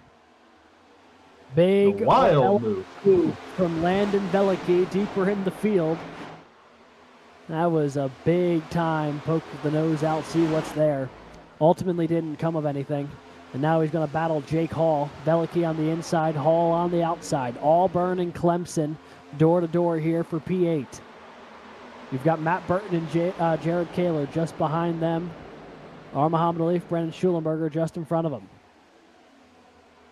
Looks like Kaler maybe he clipped the wall a little bit there down the back straightaway. It's a fun little battle we're seeing going on in the top 10. Looks like Bryce Kobler might be making a move here for second. The 5 machine right to the back bumper of the 100. And they're right on the back bumper of John Hagan. The leaders nose to tail behind Ricky Paz. Hagan trying to use that draft to the 19, but will DeWale use it as an opportunity to try and step out and take the lead? And the caution is out once again. Ricky Paz is probably very lucky at the moment. Yeah. He was about to get lapped right there. Connor Martin, potentially one of the cars trying to get going here, the 42 from East Tennessee State.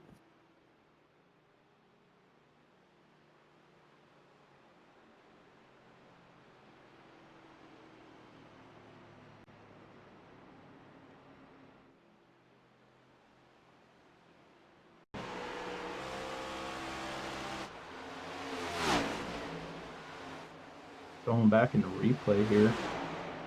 See the 42s on the inside of Jason Wallet there. And just, so Jason Wallet, a little insult to injury there for his night. Gets sent up to the outside wall. Yeah, we'll have to take another look at that, but I mean, the night has gone from bad to worse for Jason Wallet. The Drexel driver, running that middle lane, was making his way down a little bit, and then the 42 just comes way off the apron and just gets him right in that back corner, man. That corner panel is so vulnerable. When any kind of contact happens there in the middle of a corner, it is so easy for the cars to loop, and that's exactly what we saw there. But the tough night continues for Drexel University there, and Jason Wallet definitely not how he wanted his night to go. As you see a number of cars on pit lane here, a lot of cars, I think, fueling up to make sure they're good to go fuel-wise to the end of this race.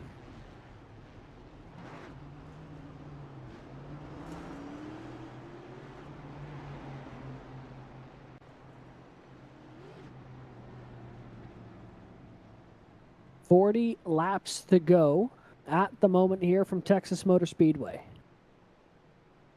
This is the 4th race of the regular season here on the Garage Shop College Cup Series. After tonight, they will be halfway through the regular season. We're going to talk to Spencer Brown, I think, real quick, if we've got a second. Hey there, Spencer. This is Alex and Brad once again in the booth. You got a copy? Hey, how's it going? Hey. So, you left us with a wonderful teaser when you were up here last time about a fun story that you and the Garage Shop had with Scott Bloomquist. Would love to hear, if you've got a second, what that story was. Yeah, it's pretty short. He came by his shop a couple years ago. It was right as we start doing some iRacing, and then we had iRacing set up at work that my brother played at. Tony, he's races sometimes in the league, and we were talking to Bloomquist about some other stuff because we were building the Roadsters, the land speed stuff, and we were using birdcage suspension and some other things. And Tony asked him how he sits in his car, and he goes, I like my car to be comfortable. I like to think of it as like a lazy boy. He kind of sat in his chair real wide legged and everything. Kind of goes, you got a comfortable race car, you got it's a fast race car. And so Tony took this literal, and he went over the next day, changed his pedals on his setup to probably, I bet they were 2 feet apart. on the gas and the brake. I mean, you sat at it. I mean, I've never sat in anything that was like that. So it would be way to the left of the clutch. How you see? He goes, well, that's what Bloomquist said. How he drives. I'm like, I think he just meant comfortable, Tony, not literal. I was like, and because he was talking about lazy boy, wanted to feel like lazy boy, and to this day, Tony still races with his pedals like that. If you look at them, they're still about 2 feet apart. So it was just incredible. I need to see It was just something funny about it because we were just talking about it, and he was just like, "Oh yeah." He goes, I like the pedals to be farther apart, like a lazy boy. And then Tony took it a little bit too much, and it was just kind of funny. But that is very, very funny. But you could tell that's a moment. It sounds like that's had a lasting impact with him, because it sounds like even years later, that's still the way he's got his pedal set up from what you were saying. Yeah, I don't. Yeah, for sure. But yeah, I think Tony just does it now just because that's the way he likes it now. But it was just kind of funny though. But For sure. yeah, Well, thank you for sharing that story. That is actually really entertaining. Cool to know that he was able to drop by, and everyone sometimes when you get to meet folks with a larger than life personality, sometimes you get to take things a little more literally than maybe they intended. yeah, for sure. Yeah. So. Oh, go ahead. Oh, nothing. Yeah, it was just kind of funny. But yeah, he always gave us good advice on other things. But Tony it was just funny. So, but I appreciate it though. Yeah, thanks for letting me share that. I always thought that was funny. No, thank you for sharing that with us. That's truly some fun stuff. Spencer, thanks for popping up here again. We'll let you focus up on the ensuing restart here. That's great. Thanks, guys. Alrighty, that was the second half of our story tonight with Spencer Brown, UNC Charlotte driver, member of the Garage Shop, and sounds like his brother Tony Brown, noted Scott Bloomquist enthusiast. But that just goes to show the kind of impact that a guy like Bloomquist would have. You get the opportunity to talk to him, and lo and behold, now you've got your pedals set feet apart from each other just because he said he liked it comfortable. Not going to be too comfortable up at the front of the field, though, as we get back to racing here at Texas Motor Speedway. It'll be John Hagan, Zach DeWale, that front row, Cummings and Kobler in row 2.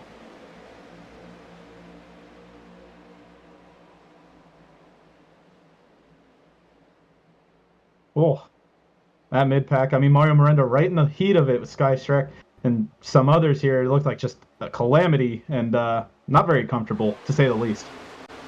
Yeah, now 3 wide. Mario Miranda, Daniel Nanny. And the unfortunate person in the middle there temporarily was Aiken Lamar, but he'll fall back behind both of them. The 30 and the 89 both have a ton of speed, but they need to work their way through this field to get back up to the front. And this is a dangerous place to be, as we've seen tonight. This midfield has been rather volatile. So they've got to tread carefully as they try and make their way back toward the front of the field here. Meanwhile, Zach DeWale right on the back bumper of John Hagan up front. But, I mean, look at this. 3 wide, 4 wide now. Halterman there with Miranda. And Zach DeWale right on the back bumper of Hagan. Look at that. Like we said before, the last time we came to Texas, Zach came out victorious, and he's going for that lead at the moment. John Hagan's trying to hold on to it. I mean, these are 2 fast cars. As you see, DeWale's able to pull up to the inside, going into 3, dives it in there, and they're side by side going into 4. And you can see Hagan's using that outside line, trying to use his momentum to clear DeWale, but DeWale's going to keep his nose coming through the quad oval. Hagan's able to clear himself going back into turn 1. It has been over 3 seasons since the last time Zach DeWale visited Victory Lane.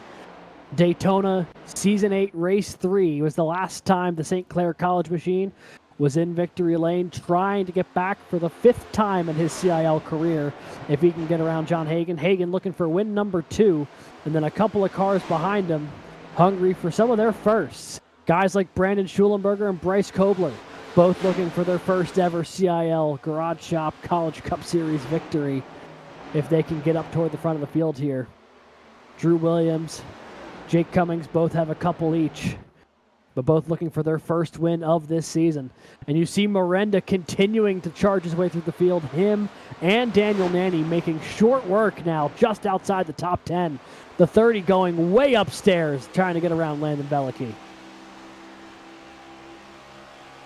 Man, I mean, they're using those fresh tires while they can, and they're pushing every opportunity they can. And it seems like it's working out for them as they're just getting to the top 10 here. And really, this strategy call for both of them could end up making them the 1 and 2 car. We'll have to see as time goes. You see Mario Miranda's on the inside of Edwin Onofre now. Yeah, we're on board here with the Alabama Huntsville driver, Ryan Whitlock, having a pretty good start to the season here. He's top 20 in points and looking to try and continue to that here. Currently running 15th, trying to track down the Auburn machine just in front of him. And it looks like Zach DeWale may have taken the lead up at the front of the field. He has cleared John Hagan, new leader, St. Clair College, and Zach DeWale, the 100 machine, takes the lead here with 31 laps to go. Hagan going to settle in right behind him.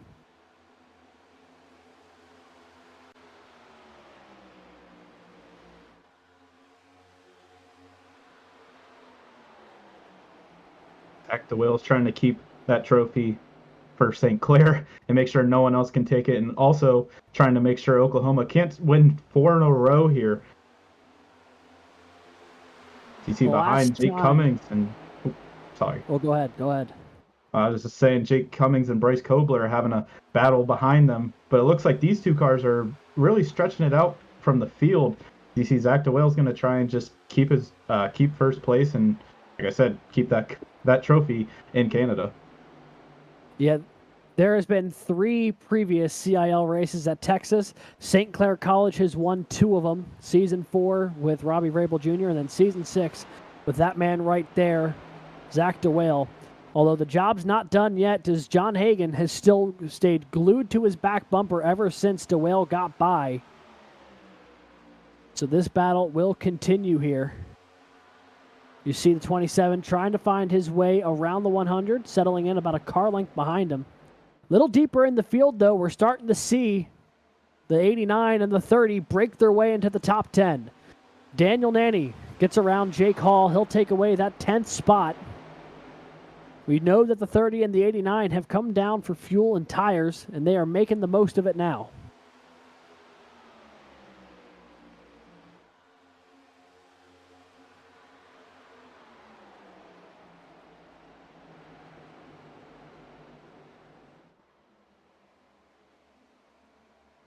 You can see it looks like Bryce Kobler's able to break himself away, 3rd place, trying to rejoin these top 2. And then a little further back, this is where the action really starts to pick up again. Jared Kaler has a mirror full of R. Muhammad Alif and Brandon Schulenberger right now. And that is the battle for 8th happening there. Daniel Nanny, Mario Miranda, Matthew Burton all in the mix there. And the caution is out. Once again, Ethan Decatur, Sky Shrek, parked in the infield. Ooh, that is that the hood looks a little dented, Alex. It certainly seems to be some front-end damage there for the Valpo machine of Ethan Decatur. He's been caught up in a couple of things tonight, as has the 43 of Sky Shrek. A little bit of door contact there between the two, coming through the corner, and then making their way up toward the wall. Just does not appear to be clear. The 43 gets loose, overcorrects directly back into the 111. Oh, the 111 gets airborne. Man. Jeez, oh man. We got to do the onboard there with Ben Fior in the 25 there, producer Christian. I think he was able to see all the underbody components of Ethan Decatur's car.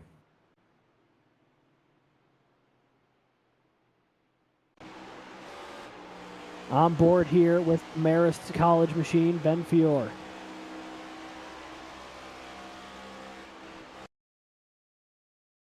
Oh my goodness.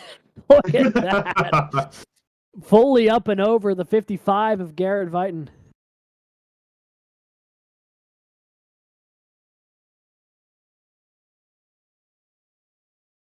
We'll do the rear camera here of the 55. I'm sure we're going to see just how close this was. The first on board with Sky Shrek is the 43 hard into the outside wall. Heavy contact there for the 43 from Oklahoma. It's not been a great year so far as luck has been concerned for the 43. Let's see if we can take one more look at the replay here with the 55. We'll see if we can see what they were seeing off the rear camera. Watch how close this is for the Arizona State machine.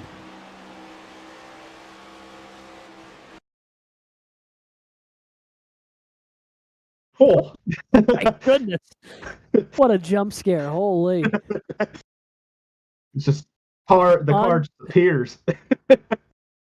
Unbelievable stuff that Garrett Vighton was able to avoid that. Obviously, a little bit of contact there with the Red Fox machine of Ben Fior, but nothing too crazy, all things considered. That could have been so much worse for the Sun Devils car.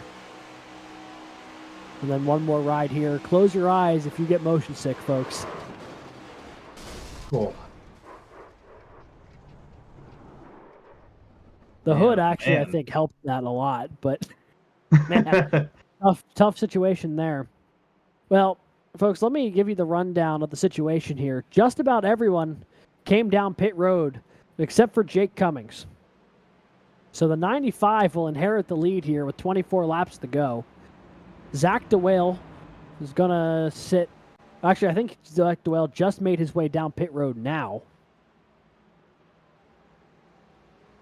So he's going to lose out some track position there.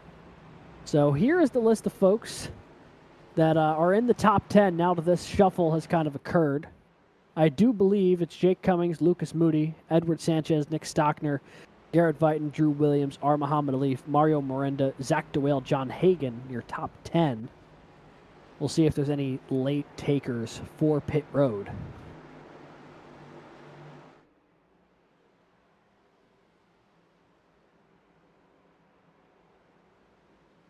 And I tell you what, if these were results for the final at the end of the race, Nick Stockner would be up 39 spots from where he qualified. Started 43rd, and then now is up to 4th. If he's able to hold on to that, what a night it would be for the 124. Came into tonight, bottom half of the top 10 in points. He's having a really good start to the year, and these are the kind of races you need if you're going to be a playoff driver.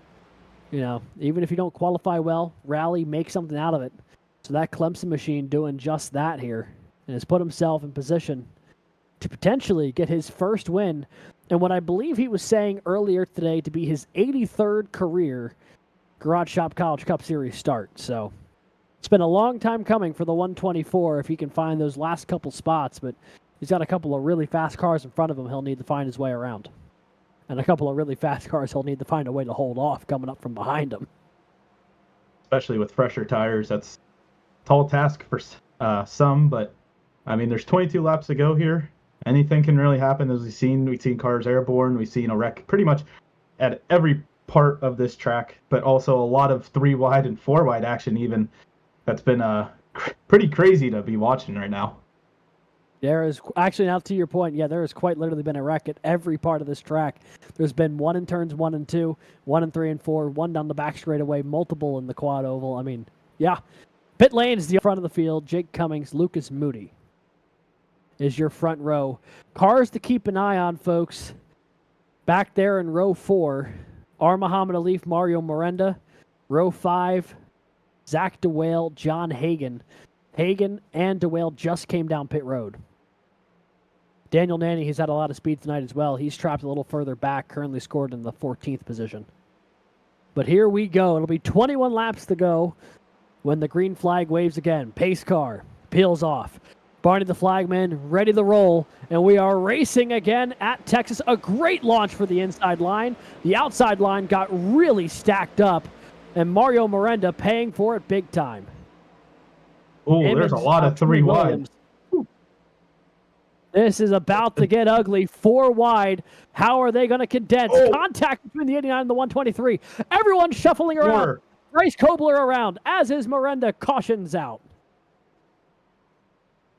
Oh.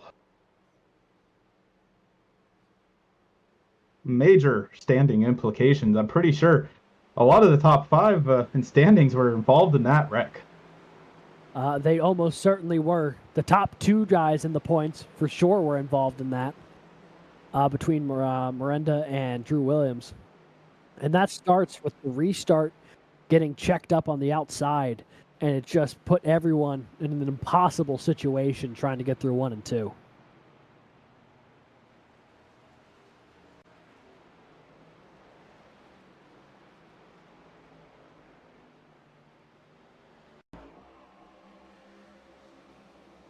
Oh. I mean, just look at that.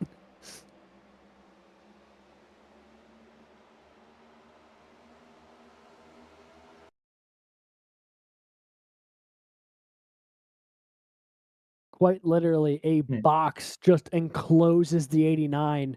Nowhere for him to go. Kobler's around. The 7 goes around. 89, the 33 of Matthew Burton gets caught up in it. Looks like Logan Smith up there, Aiken Lamar. I mean, man, just not the way that you wanted this to go. I mean, that looks Mario Miranda, or Yeah. well, Jason Wallet caught up in another one, but his night just continues to deteriorate. Veliky around, collects Carter Copini a little bit as well. Man, oh man. Nope. Well, this is certainly going to change how the rest of this race unfolds. There's a couple of really fast cars caught up in that one. Bryce Kobler and Mario Miranda had been running in the top 5 basically all night long. And just now it's not going to, maybe not going to mean a ton.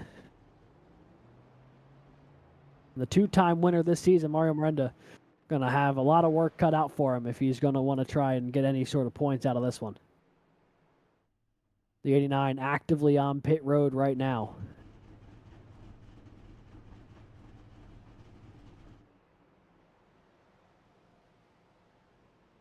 That will definitely shuffle your top 10 as well after how checked up everything got there. And once they make their way past across the start-finish line, we'll let you know what that top 10 is in just a moment. But looks like multiple cars getting back going here. Looks like Landon Veliky amongst them, as is Mario Miranda.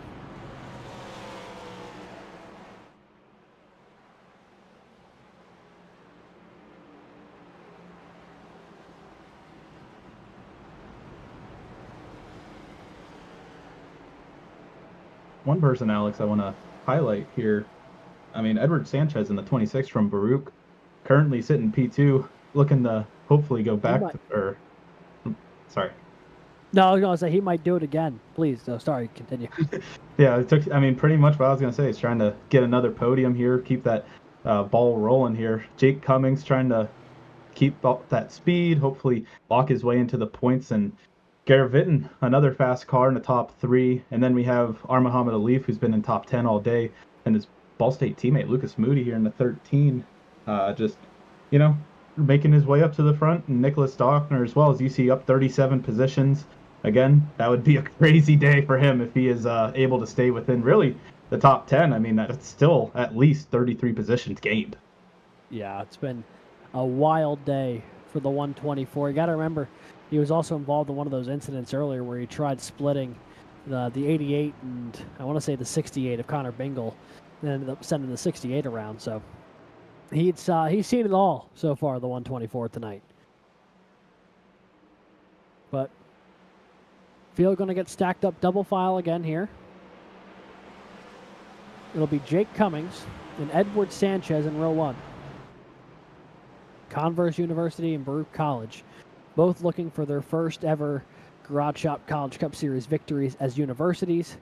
Cummings has a couple of CIL wins, looking to try and do it again after coming oh so close last week, but not to be. Sanchez finishing second last week, trying to improve on that mark. Arizona State's Garrett Vitton trying to be the first Arizona State driver to go to victory lane since season 7 when Connor Levy won at Darlington. Muhammad Alif won multiple races last year, looking for win number 1 this season and his first oval win in even longer. Lucas Moody and Nick Stockner, a pair of drivers looking for their first ever wins in the 3rd row. John Hagan has almost won twice this year, has won once. Will be there in the 7th spot. Zach DeWale looking for his first win since Daytona Season 8. On the outside of row 4, Drew Williams also looking for his first win since Season 8, with Daniel Nanny trying to win tonight for the first time since last season. They've extended the caution by 1 lap to let the field get set up here. I thought they were, but apparently it was not fully set up yet, so they will try and get everyone bunched up here one more time. 31 cars remain on the lead lap, from our leaders all the way back to Bryce Kobler in the 31st position. Mario Miranda will be restarting back there in 30th as well. Not a lot of time for the 89 to try and get some points out of tonight. Brad, you've been in these situations before where, it's been a real choppy kind of start and stop sort of race, and you're getting down to the end here. Do you think, as a driver in this moment, is it go, go, go right now, knowing that there's not much time left in the race? Or do you try and play it a little bit smarter, expecting another caution in the final 15 laps? I think you have to, honestly, if I was in anyone's shoes really in this entire field outside the front row, I'd be trying to make as many positions up as possible, because the more caution laps, the less racing you can actually do to gain those spots. And I think another thing, the mental state of some of these drivers might be a little altered, since it's a lot of stop and go. As you said, it's getting late in the night here in Texas, so I think consistency is going to be the most important thing while we close this race out. I want to thank y'all again for tuning in to CIL After Dark as we're approaching the 11 o'clock hour. But here we go once again. Pace car going to peel away. Jake Cummings and Edward Sanchez getting ready to lead him to green. And we are racing once again at Texas. Edward Sanchez with an amazing start on that outside line, looking for the lead here. As you can see, those fresher tires already taken into effect. The 27, John Hagen's moving to the inside and trying to make quick work of all these cars. Hagen already up to 5th. He started 7th. Tucks in behind Muhammad Alif. Alif filling the mirror of Edward Sanchez, who remains door to door with our leader. Here goes Daniel Nanny all the way up to the high side. You see how rough it is up there, but look at the amount of cars he just passed. Holy, what a move from Daniel Nanny. Got around the better part of 8 or 9 cars. What a move to make it sick. Oh, DeWale gets tagged by Stockner. And Stockner pushes the 100 up to the outside wall. What a save. What a save by Zach DeWale. Man, oh man. Oh my goodness, what a save. He's lost a ton of track position, but he will not be in the outside wall. Meanwhile, Edward Sanchez has taken the lead up at the front of the field. Here goes Muhammad Alif to the outside. Alif looks to take the lead on the high side. The pole sitter trying to lead his first laps since the opening several of the race. Contact between the two. Alif now has the lead over Sanchez. Big dive from Hagen. Alif tried closing it off, but couldn't get there in time. Side by side, out of turn 4. Dead even at the line. I mean, with 15 laps to go, these cars are going as fast as they possibly can, trying to get to the front. As you see Daniel Nanny on that ultra high line, trying to get around the 123 of Drew Williams. You can see their single foul now as John Hagen tries to break the draft going on into the inside, as Daniel Nanny is taking the 3rd position from Edward Sanchez. Daniel Nanny is a man on a mission right now. Restarted in 14th, is up to 3rd. Look at the amount of progress he's gained here. He is closing in on John Hagen and his teammate Muhammad Alif. 11 laps to go here from Texas. Hagen has been in this spot before. He won at Auto Club, but then had it taken away from him at the last possible second last week at Kansas. Will he be able to go to victory lane for the 2nd time? Ball State now 2nd and 3rd. Do they have anything for the Oklahoma driver as we go to 10 laps to go?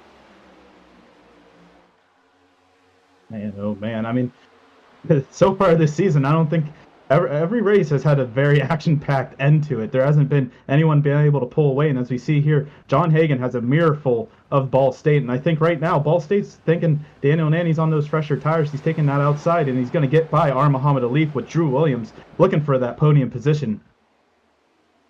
Here comes Daniel Nanny. 9 laps to go, and the purple Ball State car is reeling in the leader. On board here is the battle for 3rd. Muhammad Alif on the right side of your screen. Drew Williams on the left side. Edward Sanchez just behind them as well. Trying to break the draft a little bit is Hagen. Nanny went down the follow. And this battle for 3rd continues. Williams a car length ahead of Alif. Laps continuing to tick away. Now 8 laps to go. Nanny's there. He's within a car length of Hagen. Got a bit of It's the a little apron, going to loose. get a little loose.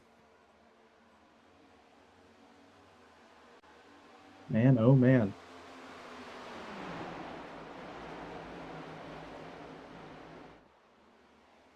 Off the corner they go. Hagan opens it up to about a 2-car length advantage after the 30. Got a little loose off of turn 2. Daniel Nanny was shot out of a cannon to get up the P2.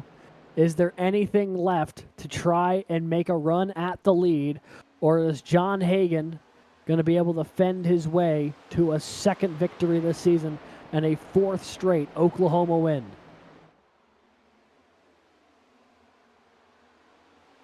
It doesn't look like Nanny's been able to pull any closer to Hagan here, but I mean, Drew Williams and really Muhammad Alif all in contention for this win right now as they're single file in the top 4, and it looks like Jared Kaler and Clint Halterman are helping each other out, getting to the top 5.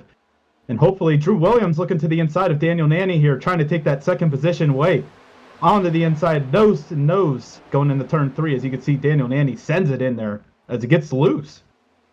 He is driving really aggressively right now. You see the car protesting against it. It keeps stepping out, trying to spin itself, but the 30 in control right now, keeping it in P2. A battle forming for third again between Alif and Williams. They're starting to lose touch with the leader, John Hagan, heavy into the outside wall for Alif. Big time contact for the 12. It's also worth noting Jared Kaler, sitting in 5th, has 3 straight 4th place finishes to start the season. Will he get by one of the 2 cars in front of him and go 4 for 4 with 4th places to start the year? A little bit of contact there with Drew and Alif. 4 laps to Dialed go. in. As you see, Edward Sanchez on the back straight. Sanchez around on the back straightaway. The 26 got spun, and that is going to send us to CIL overtime.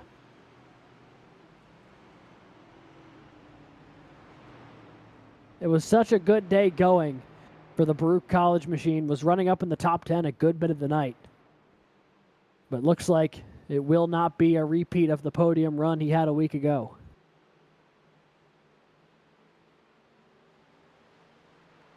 It will be a green-white checkered.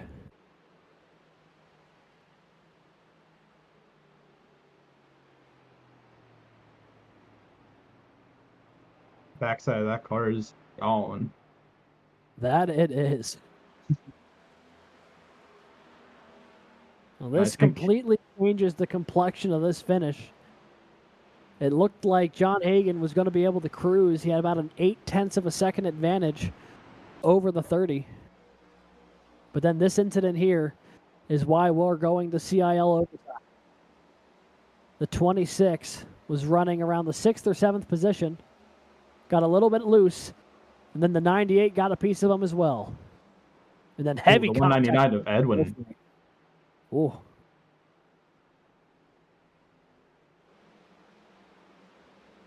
Man, oh man. Yeah, like you said, Alex, John Hagan is definitely not happy about this one. He pretty much had that locked in the bag. I mean, he was, I think, about a half a second ahead of the other 3 drivers, and we're going to go on board here. Coming out of turn 2, we knew Edward Sanchez had those older tires, and you could see just a little help from the backside here, and got him spun around. Jake Hall, unfortunately, got into the back of him, and now we have the green-white checkered. That we do. So a reminder for anyone who may not be familiar with the rules of a green-white checkered. When they take the green flag again, it will be for the last time this evening. It'll be a 2-lap shootout to the finish. Once they take the green flag, either the caution or the checkered flag can end the race. So they'll try a 2-lap shootout to finish this thing under green. If a caution comes out before then, the field will be frozen as it was at the time of caution. And when they make their way back around, that will be the final race results. But ideally, they will finish under racing conditions here in this little 2-lap shootout. Once they go double file, we'll set the scene for you. So here we are. Up at the front of the field, John Hagan, Daniel Nanny. Nanny ran so well against the Oklahoma drivers a week ago, had pit issues late, had the fall to the back of the field, wasn't able to capitalize on the run he had. Hagan also was not able to capitalize on that battle he had with Cummings. Both of them lost out on the win. Hagan looking for win number 2 this season, and Oklahoma's 4th straight to start the year. R. Muhammad Alif sits 3rd. Drew Williams 4th. Williams 2nd in the points coming into tonight, with Mario Miranda being buried a bit deeper in the field, an opportunity for him to try and take advantage and get some ground on the points lead. Jared Kaler looking for his first podium of the year, the former multi-time CIL Garage Shop Cup Series champion, has finished 4th in each of the first 3 races this season, is trying to find his way back onto the podium or potentially victory lane. He is one of the winningest drivers in all of CIL history. Could he find his way up there? He's got 11 to his name over the course of his collegiate career. Clint Halterman, it's been a long time since the 077 has been the victory lane as well. Last time was season 8 at Atlanta. Will he find a way to get it done tonight? The UNC Charlotte cars, as we mentioned, running 5th and 6th. Brandon Schulenberger for Wingate. Jake Hall for Clemson, 7th and 8th, both looking for their first ever victory.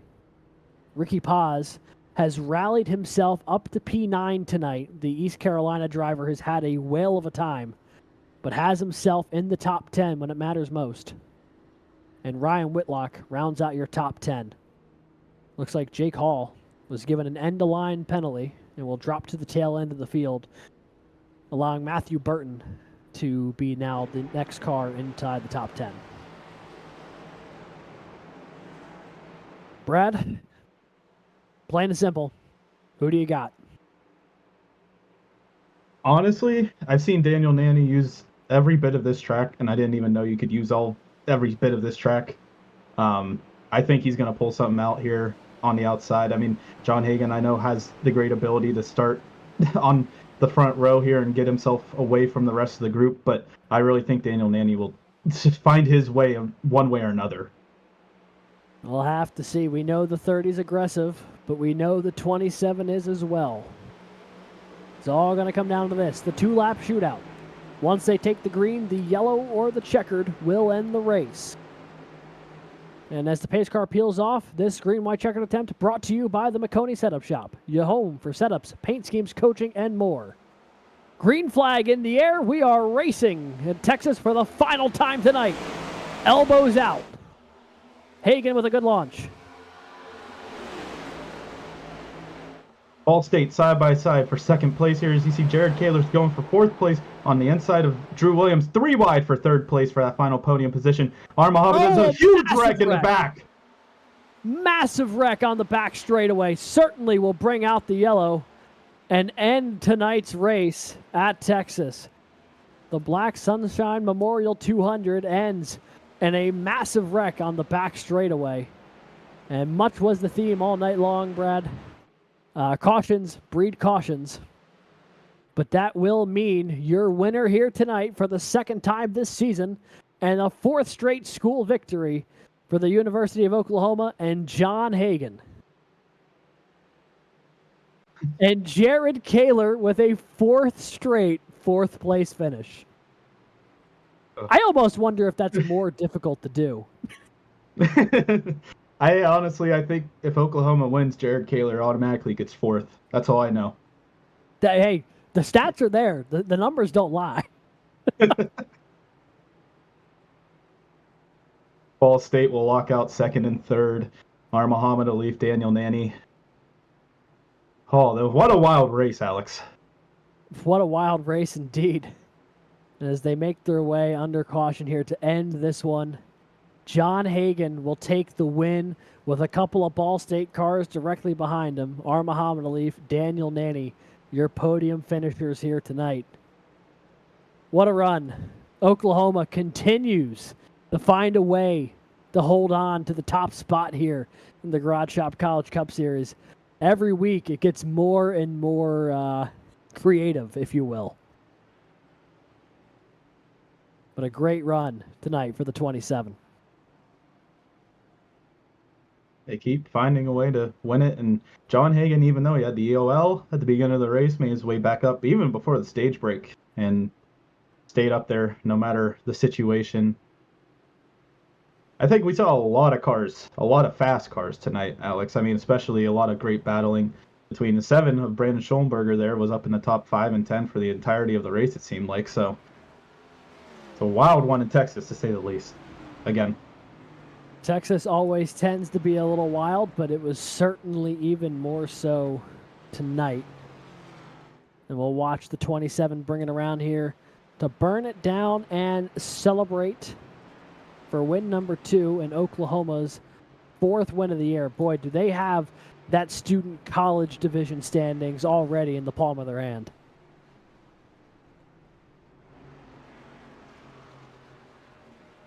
And the burnout is on.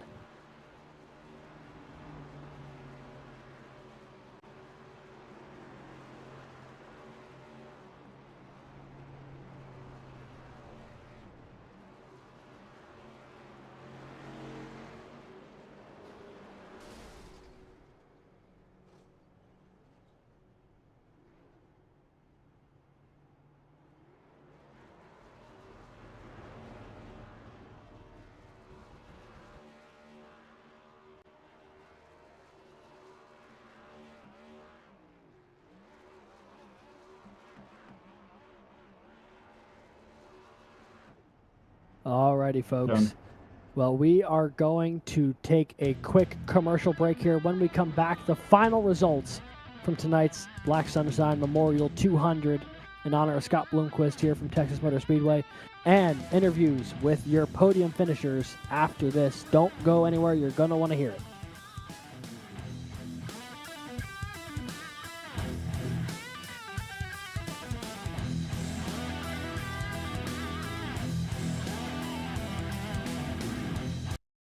Racing isn't easy, but experiencing it is. iRacing puts you in the driver's seat with the industry's leading sim racing game. Drive on laser scan replicas of the greatest racing circuits from around the world. Go head-to-head against other drivers chosen by skill-based matchmaking to ensure competitive racing at every level. Compete across all your favorite series. In officially licensed cars, engineered to deliver the most accurate driving experience possible.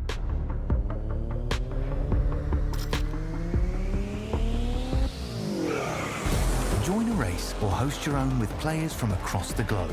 Race against the computer or in a league with friends. Feel the thrill behind the wheel. Visit iRacing.com.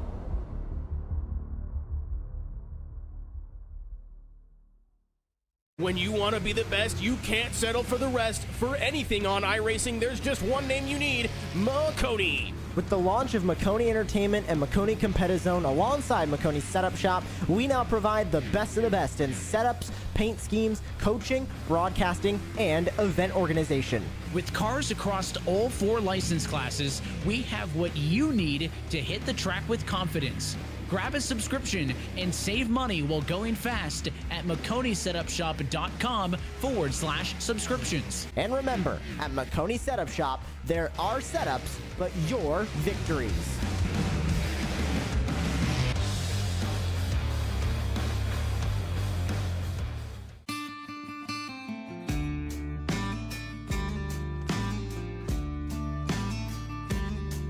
Hello, my name's Aaron Brown from the Garage Shop in Denver, North Carolina. We're here at the famous Bonneville Speedway in Wendover, Utah. One of the most harshest environments on the planet to race in, and that's why we need the best tools Snap-on has to offer. What we use here to pump up the oil in our race engines to prime them is this Snap-on screw gun. With its variable speed and high torque, this allows us to spin our oil pumps up to 1,500 RPMs, creating 70 pounds oil pressure, which helps us get everything settled in, nice and happy, and turn the hot oil through the engine. Compact, lightweight, and able to fit in really tight spaces. Its 9-position clutch allows us to torque things, nuts, bolts, from 8-inch to 50-inch pounds.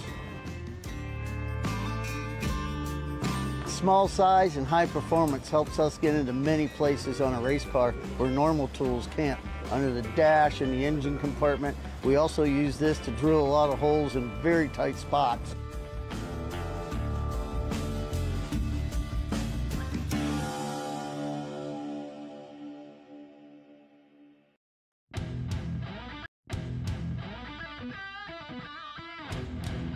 Welcome back, folks. It was a wild one here tonight at Texas Motor Speedway.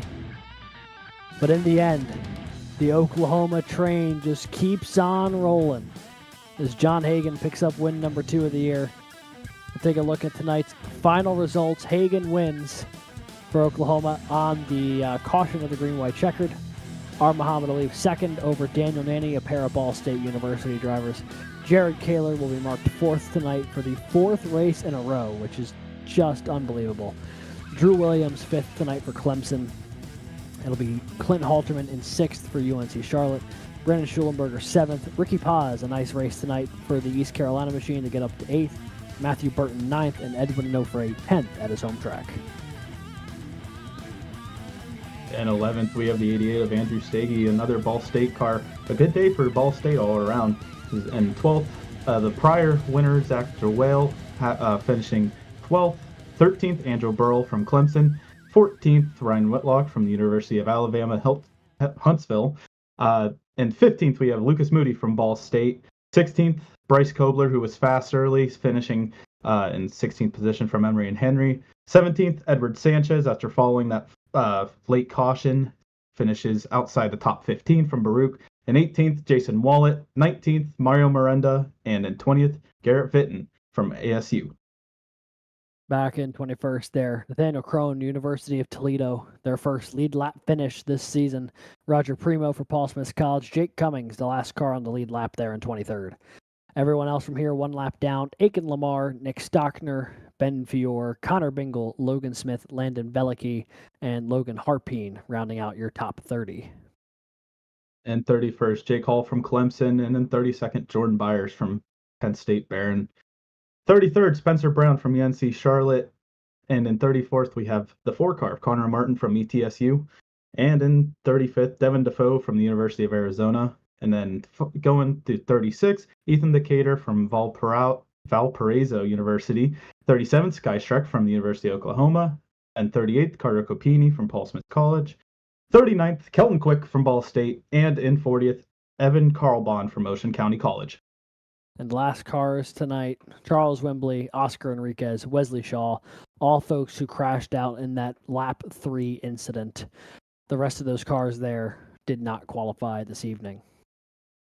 With that, though, it takes us time to venture down to Victory Lane for an opportunity to catch up with race winner John Hagan, who picked up his 2nd win of the year. John, welcome back to Victory Lane after it was so close a week ago.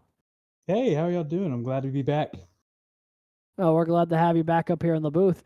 I guess we'll start with the easy question of 4 regular season races for Oklahoma, 4 wins to this point. What does it got to be like right now, and the team setup here for Oklahoma? 4 wins to start the year. That's just unbelievable. Yeah, we're really clicking on all cylinders as a team. We're working together, taking notes for races, just working to be good, working to be great. And it's been awesome. Us over here at OU have been doing a wonderful job. Mario and Sky have been putting in the work to understand these tracks. It's just, I'm glad I could get win number 4 for OU and number 2 for myself. Yeah, you're putting yourself in really good position here, and I want to take you back a little bit to not the green-white checkered restart, but the restart prior to that with about 15 laps to go or so, when you were restarting 7th and had to cut your way up through the field to get in position to be leading at that green-white checkered. Talk to us a little bit about trying to make your way through the front pack when the laps were ticking away there. Restarts are always the best time to make up positions. Any circumstance, it's the best time to make up spots. Everybody's right there in front of you, and you just hit your marks. You do what you're supposed to do, and you can pick off some spots. And it was obviously 15 to go, so the wick had been turned up, and got it in there 3, and got my way up there to the front, and ended up sticking it in, going into 3 to get side by side, and eventually clear for the lead. And at that point, it's like you can't cut somebody's slack right there, and you got to take what you can, but you got to do it smartly. And we did that, and we smartly picked the lines and the momentum, and ended out up front. And it certainly worked out for you there. Now, at this point, what are your aspirations for the rest of this regular season here? Obviously, Mario had a decent night tonight, but not the night he would have wanted, which puts you in an interesting position here with all the points you got tonight. Will you be trying to make a run at that regular season title?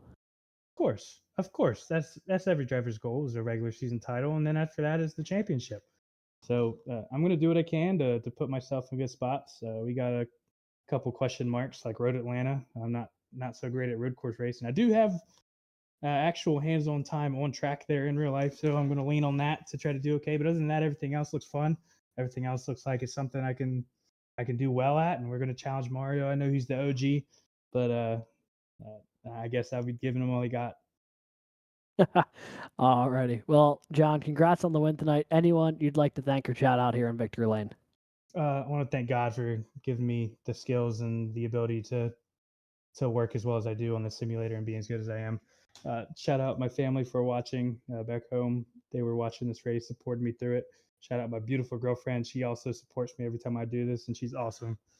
Shout out OU Esports, Mario and Sky, and then everybody else behind the scenes there as the OU Esports organization as a whole. Glad that y'all allowed me in. Awesome to be here. Thank you for having me. Shout out you guys here at CIL for putting on a wonderful broadcast.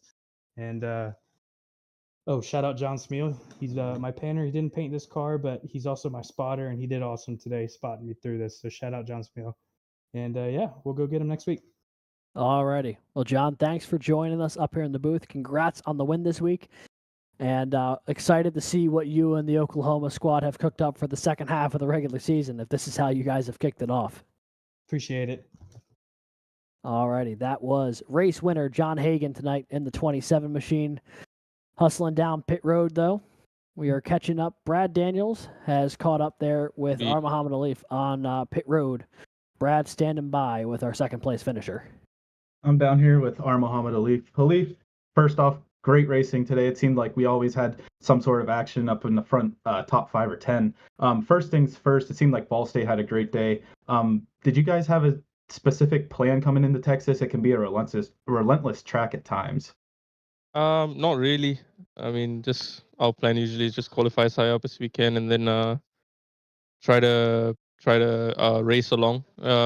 But yeah, it was a good race. It was a fun race. I think John did a great job to hold off the lead, and yeah, Daniel, my teammate, also did a good job to get the podium. So yeah. And then these prior races I've seen that have a lot of late cautions. Did those races really benefit you in the preparing for this green white checkered? Because it seems like it's just green white checkered these previous races.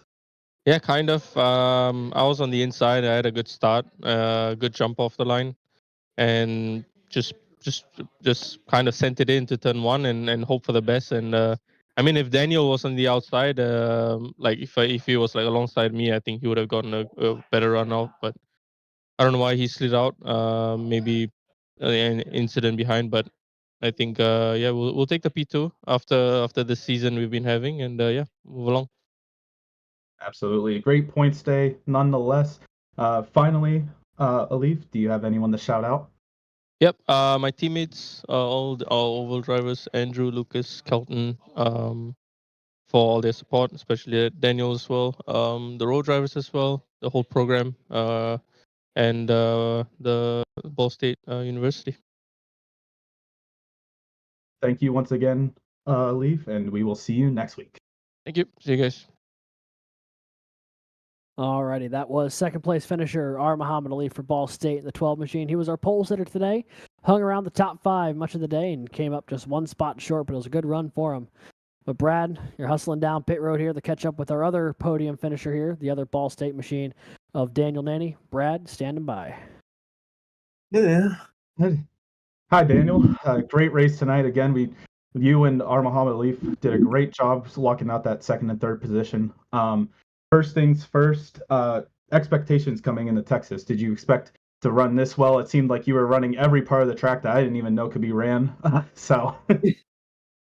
Well, honestly, I'm just expecting just to, have a clean race for once because all 3 races so far I've been wrecked out. So I was just hoping to at least finish top 5 and not get any penalty after the race for some unfortunate back flag or UL. So yeah, my expectations were, half and half.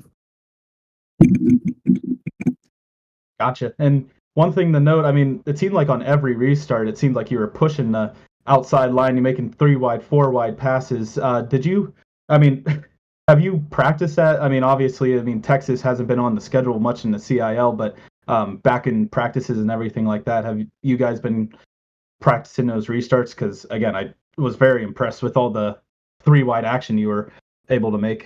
Well, I know everybody else at Ball State, they've been practicing throughout the week, but unfortunately I wasn't able to practice as much as I wanted to do the homework, and I've been having to catch up on a lot of homework and stuff. And it just hasn't been fun at all, but, well, I think it just comes down to experience, because once I got a glimpse of what the car can do after the first stage, I knew I can use the outside lane to my advantage, and I abused it to the point where my tires were cooked at the end of the race there, so it's a win-lose situation, but yeah, it was fun ripping the top. Absolutely, and it was great for us to see up in the booth. It was quite a show. Last things last year, I guess. Do you have anyone to shout out? I got to shout out everybody at Ball State, especially Lee for finishing second place. I am very proud of him. I think he might becoming better than me under over, so I'm kind of scared. I gotta give shout out to the sponsors that you see in the car, LL, Pepsi, whatever the sponsors are in the car that you see, and I also gotta give a shout out to my parents for watching and supporting me throughout the season so far. And yeah, that's about it. Well, thanks again, Daniel, for joining us, and we'll see you next week for some more exciting racing. Thank you guys so much. We'll send it back up to the booth with Alex. All right, that was third place finisher Daniel Nanny. Brad, busy man running across pit road there.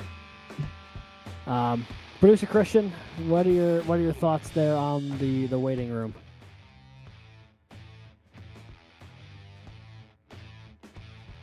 All right, we'll talk to one more person here. We're going to pull him in. Joining us now for a brief moment, UNC Charlotte's Jared Kaler. Jared, welcome back to the CIL booth. It's certainly been a moment. Yeah. But it's a privilege to have you back up here with us. And I guess I'll just ask you this: 4 straight fourths to start the season. I can't even imagine what that feels like. Yeah, I think Wendy's is probably gonna have to get a sponsorship with Wendy's here for the 4 for 4 meal, because it's ridiculous at this point.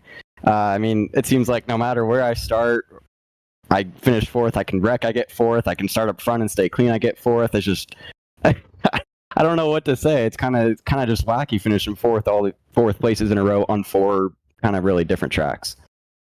Yeah, I was sitting there, we were talking earlier, like, we were impressed with Oklahoma's 4 straight wins. Like, it's really hard to do that. I almost feel like it was harder to finish 4th 4 times in a row with the way this, to have Talladega and Texas be both a 4th place is really wild. But you're getting a ton of points out of it. You came in tonight tied for 3rd in points. You honestly have a chance of maybe moving up because Miranda didn't have the greatest of nights tonight, and you finished ahead of Drew Williams. So there could be some room for growth there. What has this season been like for you and the UNC Charlotte team, knowing that y'all continue to have good pace, just haven't been able to put it together yet?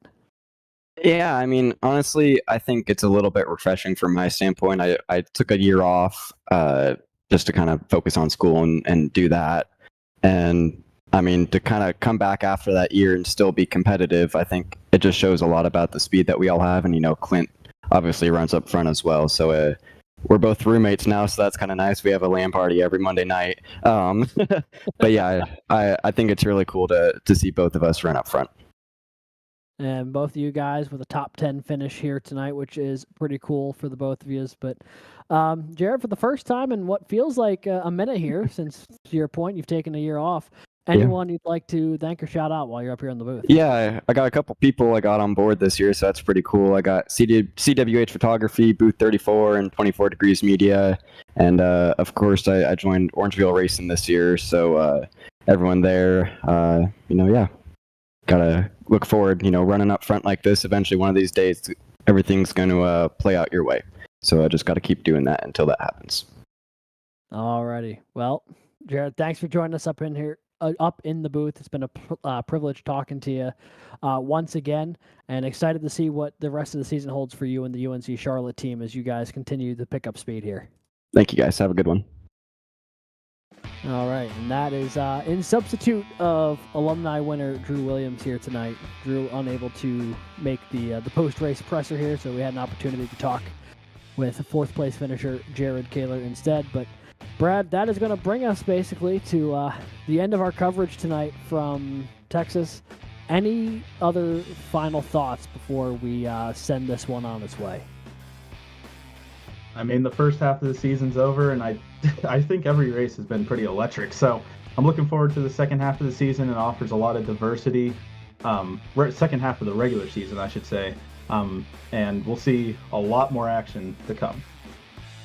Speaking of action to come, next Garage Shop College Cup Series race will be September 30th at the Nashville Super Speedway, the largest concrete oval in North America. 1 1/3 miles of concrete. Should be an interesting one for sure.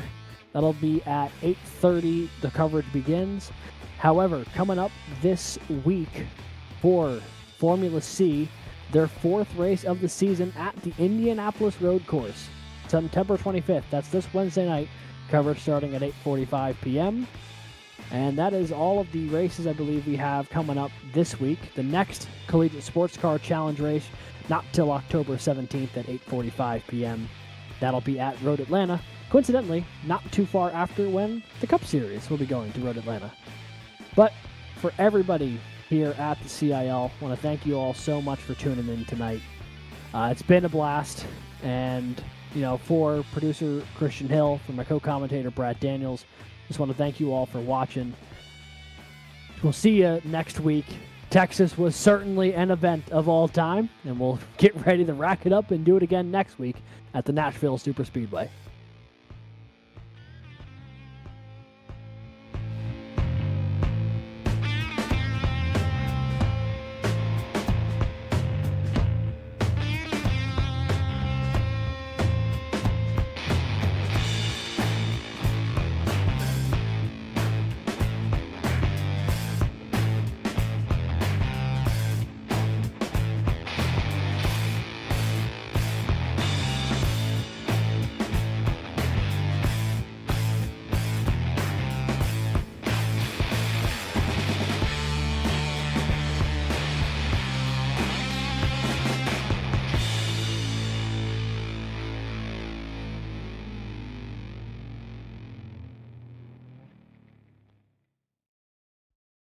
Racing isn't easy, but experiencing it is. iRacing puts you in the driver's seat with the industry's leading sim racing game. Drive on laser scan replicas of the greatest racing circuits from around the world. Go head-to-head against other drivers chosen by skill-based matchmaking to ensure competitive racing at every level. Compete across all your favorite series. In officially licensed cars, engineered to deliver the most accurate driving experience possible.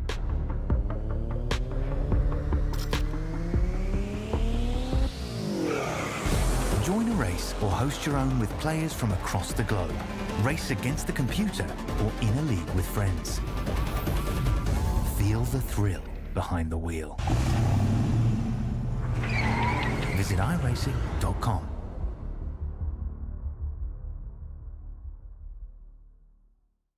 When you want to be the best, you can't settle for the rest. For anything on iRacing, there's just one name you need, Makoni. With the launch of Makoni Entertainment and Makoni Competizone alongside Makoni Setup Shop, we now provide the best of the best in setups, paint schemes, coaching, broadcasting, and event organization. With cars across all 4 license classes, we have what you need to hit the track with confidence. Grab a subscription and save money while going fast at MakoniSetupShop.com/subscriptions. And remember, at Makoni Setup Shop, there are setups, but your victories.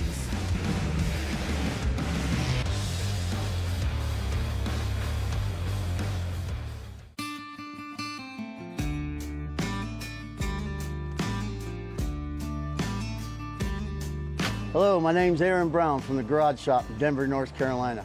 We're here at the famous Bonneville Speedway in Wendover, Utah. One of the most harshest environments on the planet to race in, and that's why we need the best tools Snap-on has to offer.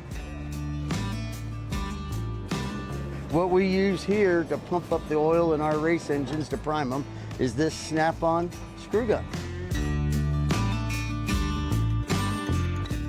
With its variable speed and high torque, this allows us to spin our oil pumps up to 1,500 RPMs, creating 70 pounds of oil pressure, which helps us get everything settled in, nice and happy, and turn the hot oil through the engine.